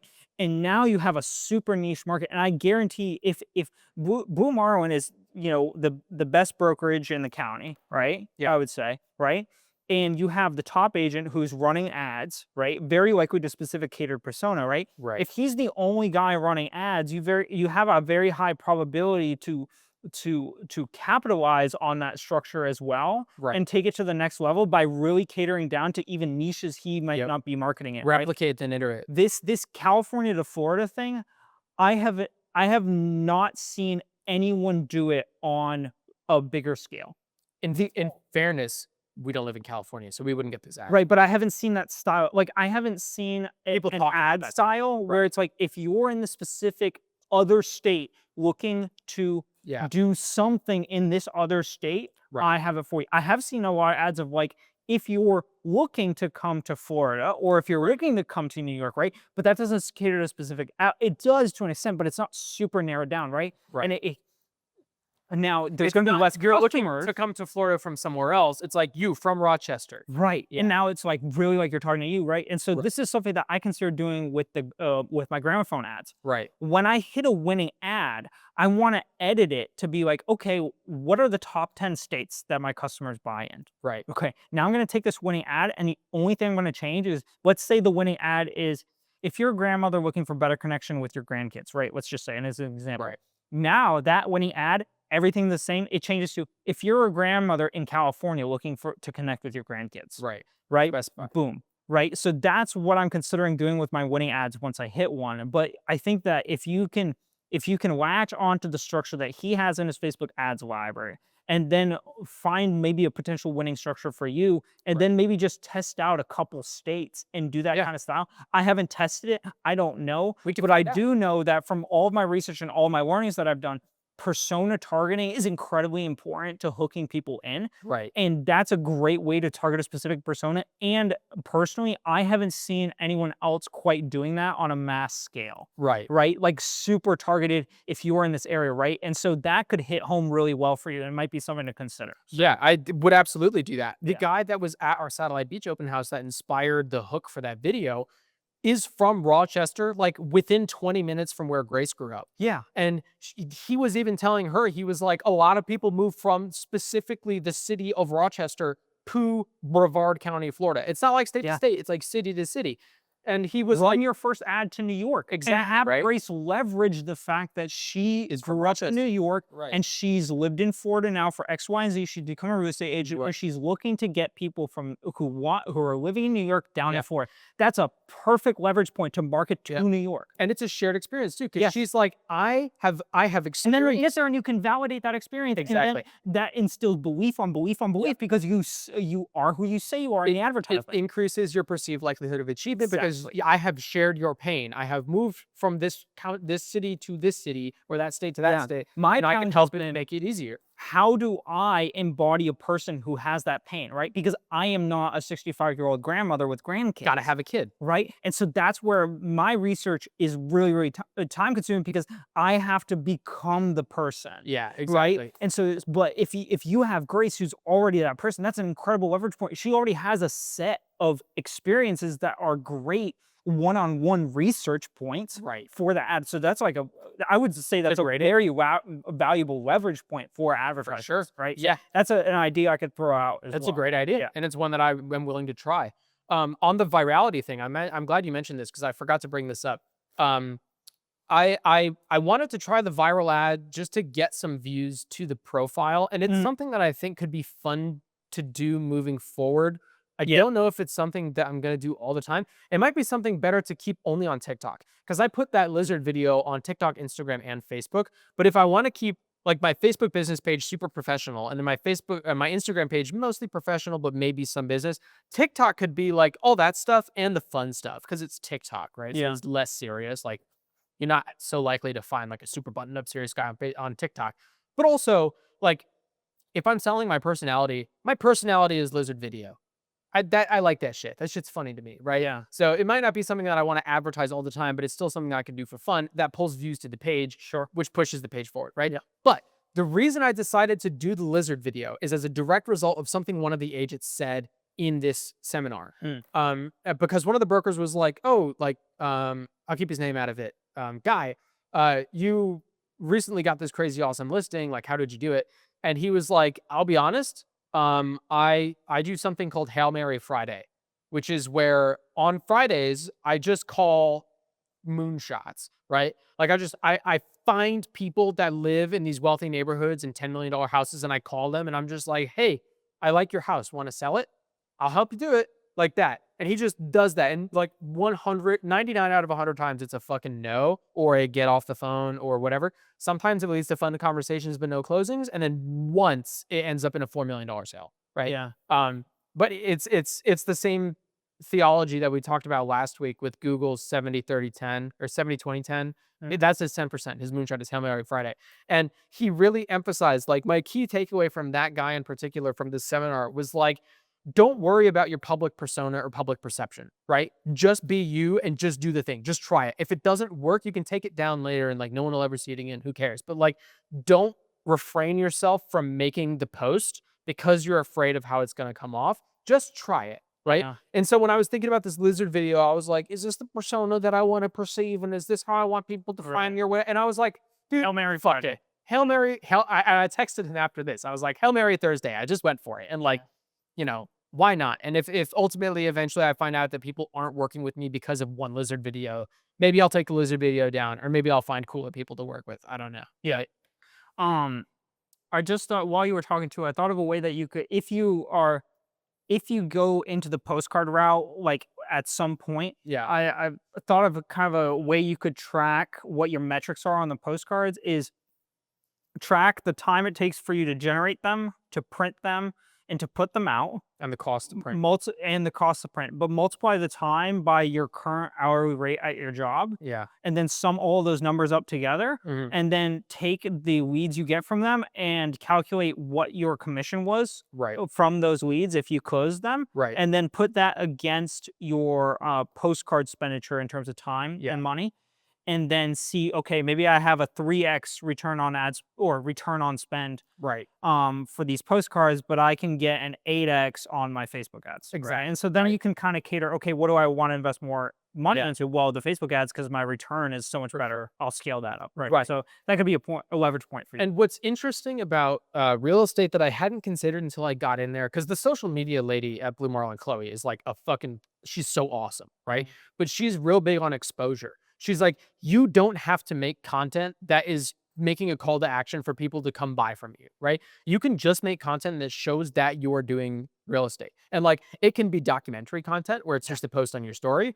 It can be like a Melbourne Beach lifestyle video, or it can be postcards. And she was like, dude, like like if you have sold a house in that neighborhood and the sale was 6 months ago, just make a postcard and says like, hey, I sold this house 6 months ago. Are you interested in what your house could be worth? Call me for a CMA, and send that postcard out. And even the people who aren't ready to buy at that time or don't care about a CMA or whatever, they'll recognize your face and they'll have gotten your postcard. And 3 years down the line, when they are looking to buy a house and they happen to come across one of your ads, they'll remember, oh, I got a postcard from him. If he did that to try to find someone to help out, he could do a lot to help me sell my house. So like, cost for exposure goes a long way too. I even had a guy at an open house a few weeks ago. We were doing an open house in Palm Bay or West Melbourne. He was like, "Oh, I actually think I recognize you from something," and I was like, "Really?" And he was like, "Yeah, it might have been like Instagram or something like that." I was like, "Oh, cool." Like, I guess the exposure thing is working, right? And so, cost for exposure is such an interesting concept to me because that doesn't directly lead to lead conversions. It's kind of like your ads where it's like someone sees the ad and doesn't convince them to buy it, but the next time they see the ad, they're prepped and then they spend on that.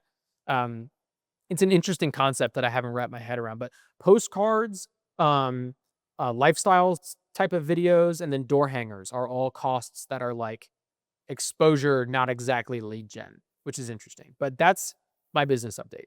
All 2 hours of it. Very cool. Yeah. Yeah. So, it sounds like you have good direction. Yes. So I'm happy for you. I'm stoked about this Facebook thing. We're going to talk about it afterward. But okay, so that wraps our life updates and our business updates. And so this is on to the new segment that we're doing this week. Instead of a central philosophical topic that we break down into 3 different segments and share our thoughts on it, instead what we're doing is we're talking about lessons that we have learned this week, whether it pertains to our business or not. We might have multiple lessons each. We might have one. We might have none.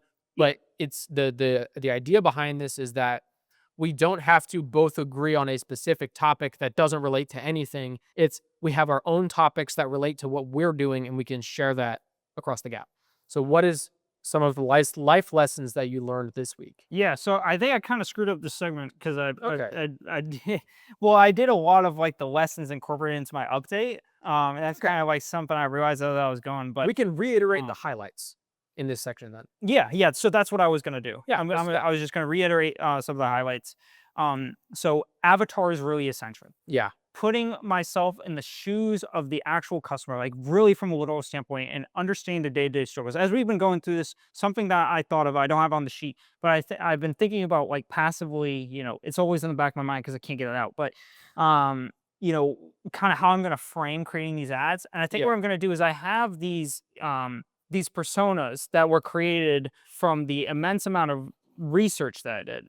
Well, maybe immense in relative terms. Maybe I'll get 3 months down the line, I'll be like, this is nothing, but at least a lot for me right now. But like these personas that I have, right? I can take these and I can just reread them like 2 or 3 times on the one persona I want to do Yeah. and really get in the shoes. And I think what I can do from here is get in the perspective of the persona. Yeah. And then I know that I work better pen to paper. So I think what I'll do when I get home is read these personas very in depth and then use my whiteboard to create a storyboard outline of like, if I'm this person, what am I feeling? What am I experiencing? What solutions do I want? What am I looking for? Right. And so I think that's what I'll do. That's been a big lesson for me. Right. Additionally, desires, beliefs, and benefits. Mhm. Those are really big. I've completely missed the ball on all the advertisements I created, right? In terms of not just what are the features, what is it doing, what is happening in the video, but really focusing in on what is the message, because that's what my audience is latching onto. And that's evidenced buy my current ad, which has very, very basic visuals, but does convert because I went back and listened to it after I went through all this research and all this digging into Eugene Schwartz and Alex Hormozy and all this stuff. I re-listened to that ad and I looked at my initial notes and I'm like, I completely missed the ball on my initial notes on this ad. And I did in-depth notes. I was like, I completely missed the ball because I didn't realize the small things that makes that ad convert. And it's if you're a parent or grandparent, right? And it talks about like you can record custom songs, you can do this, you could. It's targeted, right? And all of my ads, they may have a you aspect to them, but when it starts going through the benefits, which I thought were benefits, but I was really outlining features, I'm going through and I'm just listing shit primarily, right? Or I'm using the word the instead of you, right? And so stuff like that, that was an incredibly important lesson for me this week.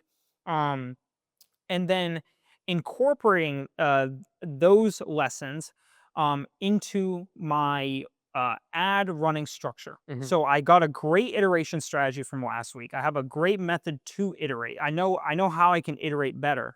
But now, how do I raise the bar on my baseline so that my iterations come from a better place? Right. And so volume is good, but volume needs to have a foundation. Right. So that's been my other really big takeaway from this week working through.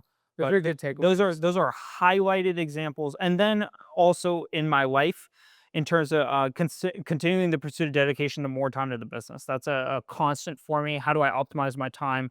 How do I flow my day in the most effective way possible so that I have the most opportunity to get the most done on the business?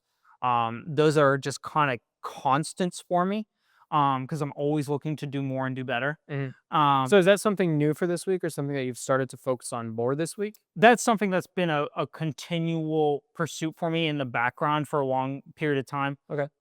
It's not something I focus on directly, but as I get more and more into business, I get more and more focused on the business, and therefore that naturally lends itself to cater more and more towards the business. So that's just been kind of like an underlying factor that continuously comes into play week to week. It's top of mind when you're thinking about what lessons do I write down. Exactly right, and it was part of kind of why I love the change in structure so much too. Was like we can like I think this was my favorite podcast to do. Me too. For me, but, I'm glad you liked it too. But it's like we can bounce these ideas off of each other, and like going through this brainwave process. Like this is an awesome documentation of A, where we're at, but B, like now we have like fresh and new cool ideas to go to the drawing board and work from, which I think is super awesome. So I really like this format overall. I need to touch on a little bit of like how my presenting structure goes, but that's just on me. I kind of it's first run through. I actually went through I when I was writing the intro for this podcast, I wanted to say something like, "Oh, like it's a change in structure and it might suck at first, but it'll get better." We've actually done this in the podcast before. Our very first podcast was just us talking about some of our favorite quotes, and then like we had built it to where we are now, and then we iterate, and it gets better. And then I went back and I rewatched some of our first couple podcasts. I watched like number 1, number 10, number 20, number 22, and 25 or something like that, right? I was trying to find when did we start switching to segment, like topic segment 1, 2, and 3, right? But it kind of drifted. Like at first it was quotes. There was always a business update aspect, but it was like business update, then quotes, then business update and like a cool topic, or business update in 3 different topics. And like I couldn't find the exact podcast where we switched to topic and 3 segments. So it kind of like flowed and morphed. But what I realized was it was so much more engaging for me to go back and listen to the ones where we didn't have a structure segment 1, 2, and 3, because watching us come up with new ideas in the podcast is more engaging to rewatch than videos in which I dedicated a lot of time to think about the philosophy while writing the podcast, and then I just kind of word vomit that in the podcast, right? So it's like in one format, I got a lot of value writing the podcast and less value re-listening to it. And then in the other one, I didn't get as much value writing, but I got a lot of value going back and re-listening. Yeah. And I think that this format merges the two very nicely. Yeah. I agree. And I like it overall. But those are my highlight business lessons learned from this week. That's what I got. Those are good. So, Good start. what do you have for us for business lessons learned? So I actually start with a life lesson learned. And this life lesson kind of came out of nowhere for me. I had originally intended on only doing like a business related life lesson. The proposed topic for this week was on the difference between being good and being great. Mm. And you were like, sounds good. And then you were like, actually, what if we changed it up to a different format? And I was like, that's fine. You know, I have been on the topic of good versus great anyway. So like, I'll use that as my business life lesson. But this generalized lesson came into effect a few days ago. And the lesson is allow others to remain ignorant. And this is something that I really have struggled with in the last few months in particular, because I find that if there's a random person online who has like a victim mentality, I'll just let them do their thing. I don't care. But if it's Mm. someone who I see in person, I'm like, oh no, I can save them. Like I can open their eyes and help them, Without it. right? Yeah, yeah, yeah. I am starting to teach myself to just let them be, right? Yeah, yeah. If they ask, share, and if not, let it happen, right? Yeah. So the particular That's so funny. That's the same lesson I learned with that conversation with that coworker. yeah, Like, very it's similar. just let them Was like, like, yeah. you live your life in a way that I would not prefer. And this person came to me and they were like out of the blue, they were like, my neck hurts. And I think it's because of squatting at the gym. And I was like, oh, maybe lighten the load or work on your form. And they were like, no, I think I just have like a neck injury. And I was like, oh, have you seen a doctor? And they were like, yeah, but I see the doctor and they tell me to like do neck strengthening exercises and shit. And like I'm not doing any of that. And like it only hurts when I squat. So I guess I'll just never squat again. And I was like, do you like squatting? And they were like, yeah, it hurts my neck, but I like the act of squatting. And I was like, I would recommend maybe setting your phone up so that you can review your form. From rowing, I have found that I think I'm doing something correctly, and it's not until I do it next to a mirror or I film myself that I notice things that I can then focus on. And they were like, yeah, I don't know, like I have pretty good form. And I was like, maybe set up a video. And they were like, no, I actually had someone come up to me last week and they were like, dude, you squat like a robot. Like you've got really good form. They complimented me. And I was like, yeah, but other people at the gym don't always know what to do. Like I would just recommend you film it. And they were like, wait, I actually have a video here. And while they were pulling up the video, someone else was talking about like doctors and like how like doctors like always give like shitty advice and like never actually help or anything. And I was stuck on that because I was like, what, do you like you didn't do any of the neck strengthening exercises though, right? And she was like, no, my neck has been holding up my head my entire life. I don't need to do neck strengthening exercises. And in my head, I'm like, okay, I know that Formula One drivers work out their neck exclusively because of the G-force cornering and the helmets, right? Your head could be like 20 times heavier when you go through a corner. So I know that no one has a strong neck if you don't train it because these Formula One drivers have fucking crazy necks because they train it, right? So I know that your neck could be stronger. Maybe it's not the cause for your problem, but you can't say that your doctor isn't helping you if you're not implementing what the doctor's saying. And I have this going on in my head while they're talking and they're pulling up the video. And I'm like, maybe I should share some neck strengthening exercises with this person to try to help them out. And then they showed me the video. They were like, see, I've got perfect form. And it is not perfect form. They are leaning over, like this is their squat position, and they are leaning over so far that the bar is like almost over their knees. That's how far forward, not their heels, but like their knees. They're leaning over so far, their neck is out like this. And I was like, in my head, I was like, whoa, that is not good form. You should not be squatting that way. Of course your neck hurts, right? Yeah. But I didn't at the time, I didn't want to hurt their feelings, because I could tell that they weren't really in the mood to get better. They were in the mood to just vent about it. Yeah. And that's evidenced by the fact that they were open about like, no, I didn't do my doctor's whatever. Or like, no, it's not this. No, it's not that. Like, it just hurts and it's just me. I just have a neck problem. Always have. It's just the way I am. Mm. And I had like a moment in my own head where I was like, I'm just gonna let it go. I'm just gonna let them do their victim thing and let them feel the way that they want to feel. And it's not my job to save them or tell them they're wrong or anything like that. It's just gonna make me look bad.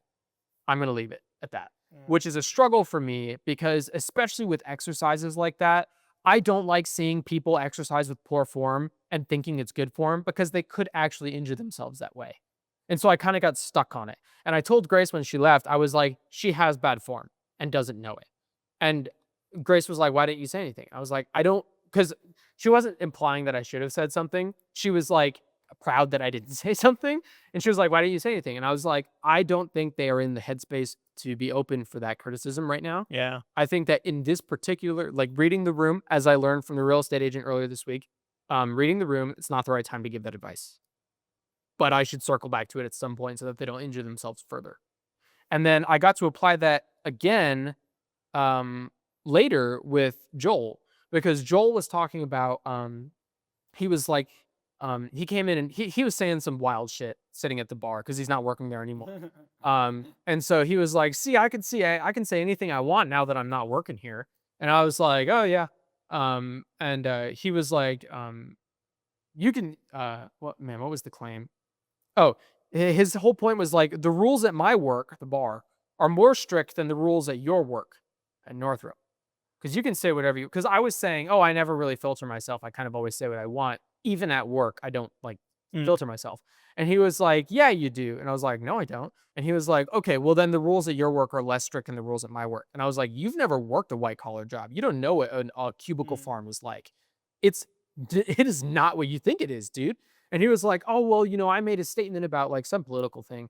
And like I was almost fired for it. And I was like, yeah, if you said the same shit at work, it would be a big problem. We have an HR program. You know what I mean? Like an entire team of 200 people is all human resources to make sure that people don't do that shit.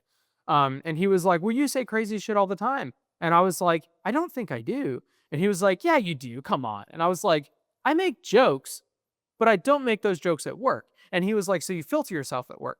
And I was like, no, I don't filter myself at work because when I'm at work, I'm focused on doing my work and that's it. I Mm. don't talk about my hobbies. I don't talk about my business. I don't talk about my preferences. I don't talk about sports. I just talk about work. So I don't have to filter myself because I don't feel the urge to say anything and then hold myself back. I just don't feel the urge. So Mm. I don't filter myself. I just act differently. I just Mm. I just Yeah. don't I just don't feel the need to say offhanded shit. Right. And then I was like, maybe consider why you're saying offhanded shit. And he was like, no, it's different. It's the word. And I was like, okay, you're right. Sounds good. And then I let it go. Mm. Mm-hmm. So I just applied the lesson. That's my first lesson. Cool. That was my really short lesson. Are you ready for my really long one? Yeah. Making a drink real quick. Fair enough. Woo! Cool. Okay. So this lesson is on the difference between being good and being great. Okay. This was what our podcast topic was going to be on. And this is largely what I would have said had we done that podcast topic. As I sat in the top agent seminar at the Blue Marlin office, I noticed a trend throughout the meeting. Audience members would scribble notes, whisper to one another, laugh out loud, or just generally chatter and shuffle while the presenters spoke. When the top agent spoke, the room would immediately go silent. For context, the top agent has sold about double what the next most successful agent presenting has so far this year.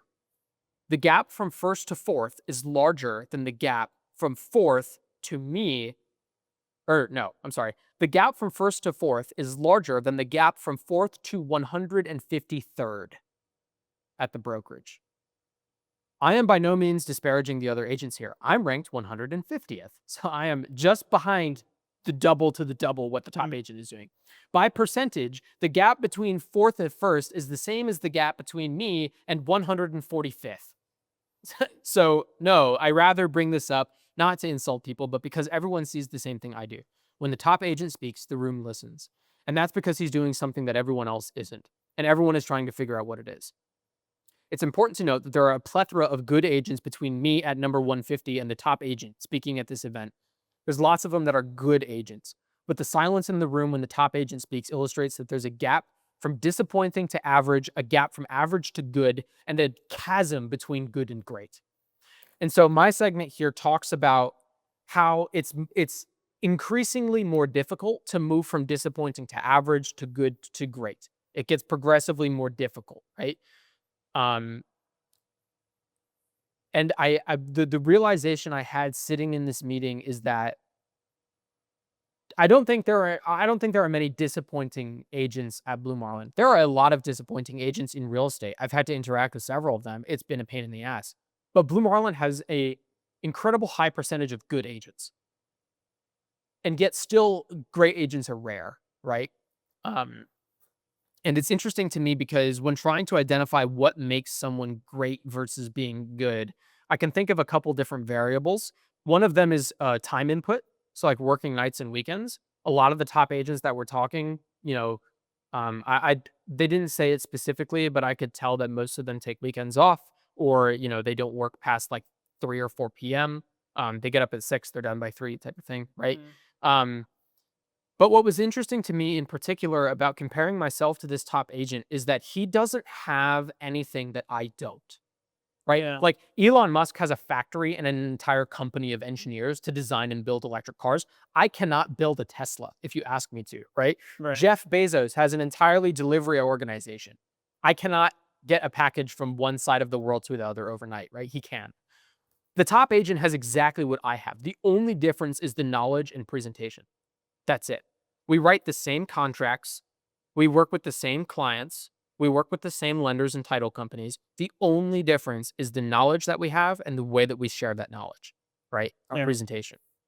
And that's so interesting to me because what that tells me is the actual, like, the only difference between us is our ability to sell. That's it. That's the only difference. And you can put a number on that difference because so far this year, I have made $3,500 from real estate and he has made $670,000 from real estate. Yeah. So, like, that, it's a valuable number, right?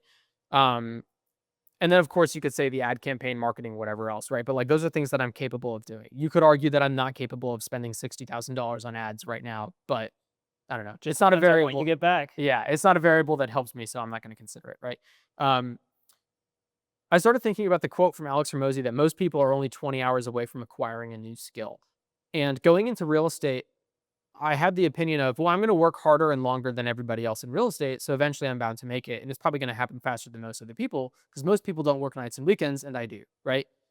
But what I'm starting to learn is that acquiring a skill, becoming proficient at that skill, and then becoming a professional at that skill are very, very different things, right? Mhm. I am well past 20 hours into real estate by now, Right. right? And I think that I don't even think I'm good at selling yet.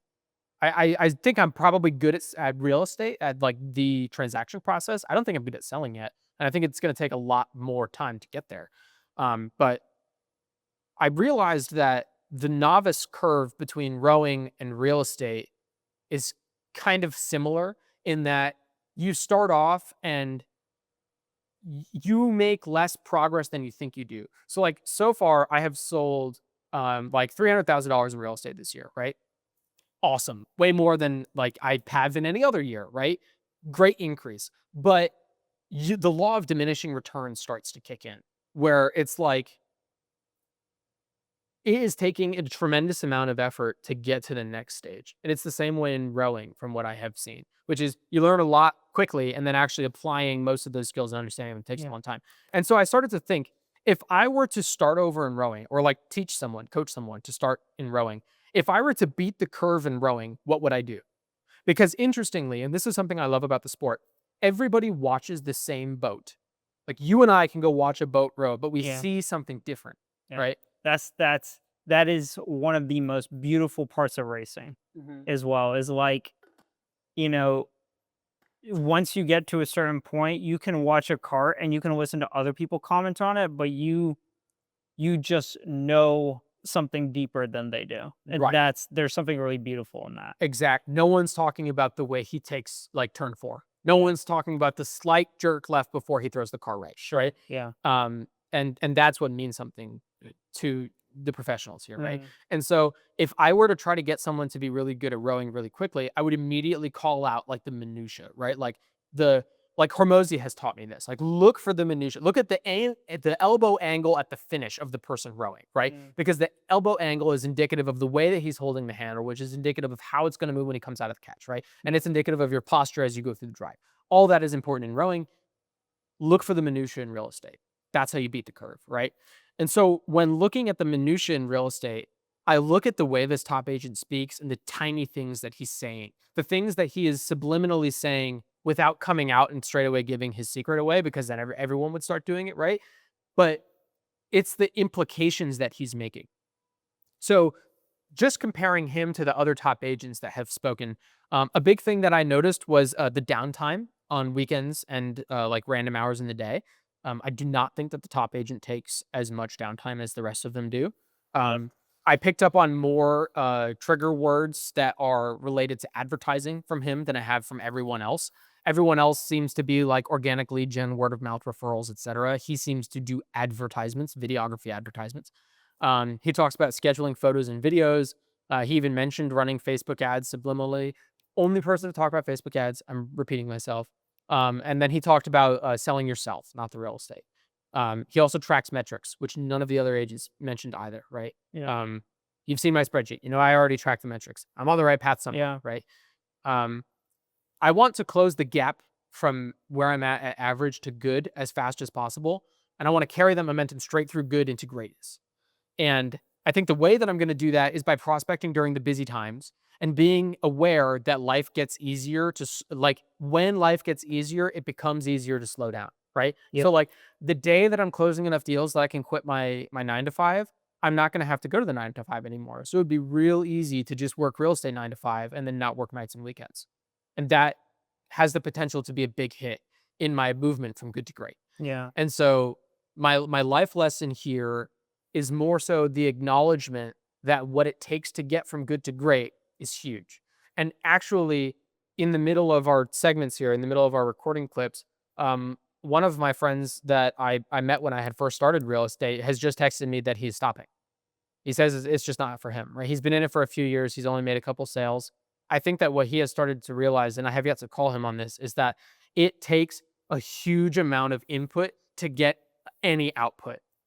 And everybody knows in real estate that once you get started, it snowballs because every satisfied client goes on to refer you to others who refer you to others and it Yeah. snowballs. But getting your foot in the door is like, it's a knife fight in the mud. It's so, oh, power just go up. Oh yeah, it must be because we got a storm coming. We'll wrap this up. That's my life. That's my lesson this week is just the difference between good and great is way bigger than I think it is. And Yeah. I want to be sure and cognizant that as I progress through good, I get into great. Yeah, I have two things to add, and it's interesting because within this process, I think there is the underlying good to great path that I have. And you know, it's definitely it's definitely challenging at times to look at the volume of work that you do and the output associated with it. Because for me, like the input to output equation on paper has been incredibly poor. Yeah. And so, but I'm thankful that I have the mindset of like just keep pushing and just Right. keep grinding through, right? And I think that and I was thinking about this because I actually thought about the good versus great topic before I had thought about the reframe, Hmm. and so I had some stuff in for the good versus great, um, and I said that statement, what I just said. I was like, the inputs just don't seem to be equaling the outputs, and then I looked back and I said, okay, I with essentially zero experience got back in with some small experience got back into dropshipping in like October, November. Hmm. At which point I got my product going, I got some ads going, and I actually the first day I ran ads for one day. It was like half a day approximately. And I got a conversion on those ads. And like my mentor said that the metrics looked decent, but then I had ad account issues and blah blah. Dealing through those ad account issues and whatever, he in January, the worst month for drop shipping, he said, I have a business that shows some potential. The return on ad spend seems to be decent. Yeah, I can't take this business on because I'm working on scaling mine. Do you want to buy it? And with not enough money in my bank account, with very little plan in how to make it work, with a business that once I got it, the metrics on it were actually failing. The amount that I was spending on ads and the cost of fulfillment was break even at best when I got it. And so I took that business spending more money than I had. I borrowed money from Sammy. I still owe her the money. I borrowed money from Sammy. I got a payment plan with him for the money that I really couldn't get together. And I took a failing business, and I'm at the point today where despite me running into continuous roadblocks, I have learned a wealth about the business, and I'm continuing to grow and learn every week. And now I'm at the point where I feel as though I have direction in order to make the business profitable. Mhm. That process has happened in 6 months, approximately, just over 6 months. Looking back on that, I think my inputs had definitely correlated to an overall output. Yeah. Like my knowledge base and my understanding and my growth pattern and the tools I have at my disposal, my understanding of the systems and how things work.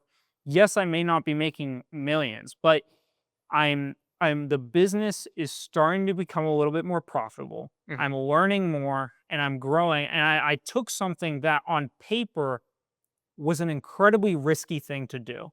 I bought a business that showed some potential for profit, but overall wasn't profitable yet. And I paid for it with money I didn't have in a field I didn't have experience in on a gamble that I could believe in myself to make this outcome happen. Mhm. That's an incredibly large risk when outlined. Right. And I took that risk and through a massive volume of input, continuing to sacrifice and sacrifice and sacrifice and sacrifice, have continued to keep that afloat and continued to keep my growth afloat, despite the fact that there were so many odds in that initial condition that lent themselves to me failing, right? And I'm not saying that I'm not going to fail, right? Like this business could flop. Tomorrow, the entire structure of, fulfillment can change, some tariff could happen, whatever, right? Like the, something could happen easily, right? But as of right now, like the inputs are equaling the outputs, and that's evidenced by the fact that I took a condition that was incredibly unreasonable on paper and have continued to make it at least afloat through this period of time Right. while also learning and growing. And so like that reframe was like a really like cool reframe for me to do of like I've had this perspective of like, oh man, like I just suck at this or I suck at that or I suck at this. And like although yes, those things are true, if I hadn't done the inputs, I'd be on a way worse spot than I am now. I wouldn't have done anything. And that's fundamentally a way worse spot. Right. Right. And so I think that I'm on this pursuit towards greatness. And I think that the inputs can be challenging to see. The outputs can be challenging to correlate to your inputs, especially at these early stages.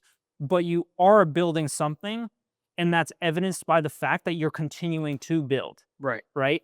And in that, there is evidence that you are moving forward, right? And Right. so that's kind of like the reframe that I've done for this stuff that's been helpful to me through this process, right? Because it can be very demoralizing when you look at the list of ads that you've tried to create and the 45 pages of ad scripts that you've tried Yeah. and like look at that stuff and be like, fuck, I guess I'll try again, right? It can be. Yeah. But to look at it in the broader perspective, I'm like, I know so much more than I did a year ago, Yeah. right?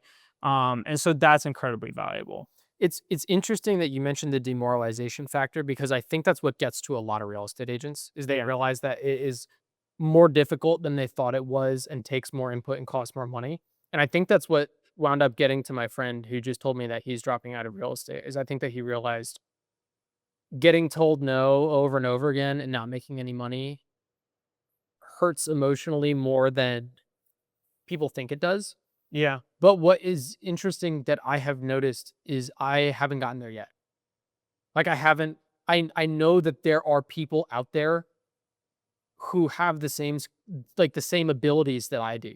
Like they don't have something that I don't that's unattainable and they are seeing success, which tells me that I can get there if I work at it. And Right. like as if you know, I will not lose if I do not quit. Yeah, and that's the mentality that I have too. Is like it is demoralizing to put out ads and have them fail again and again. And it can Right. be frustrating, right?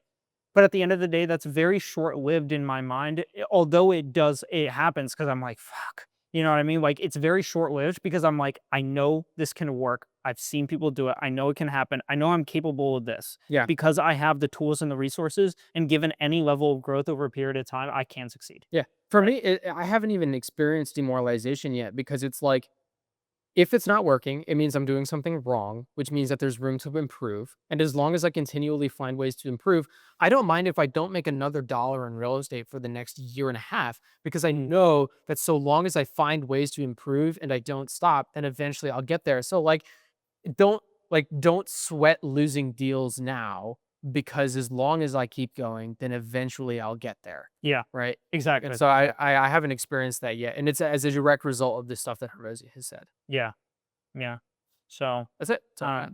yeah, that's all I got. I really, really enjoyed this podcast. Yeah, me too. It was a lot of fun. Yeah. Yeah, it's cool. I'm fucking so stoked to see the Facebook public library thing. I'm gonna pull that That's up awesome. as soon as I Yeah. get home. Oh, quick tip for that Uh-huh. is Facebook is extremely sensitive to any sort of bot style activity. That's why the campaigns have such a hard time launching when you're on just an account with no history. That's why they get flagged often. Stuff like that happens super frequently because of that, right?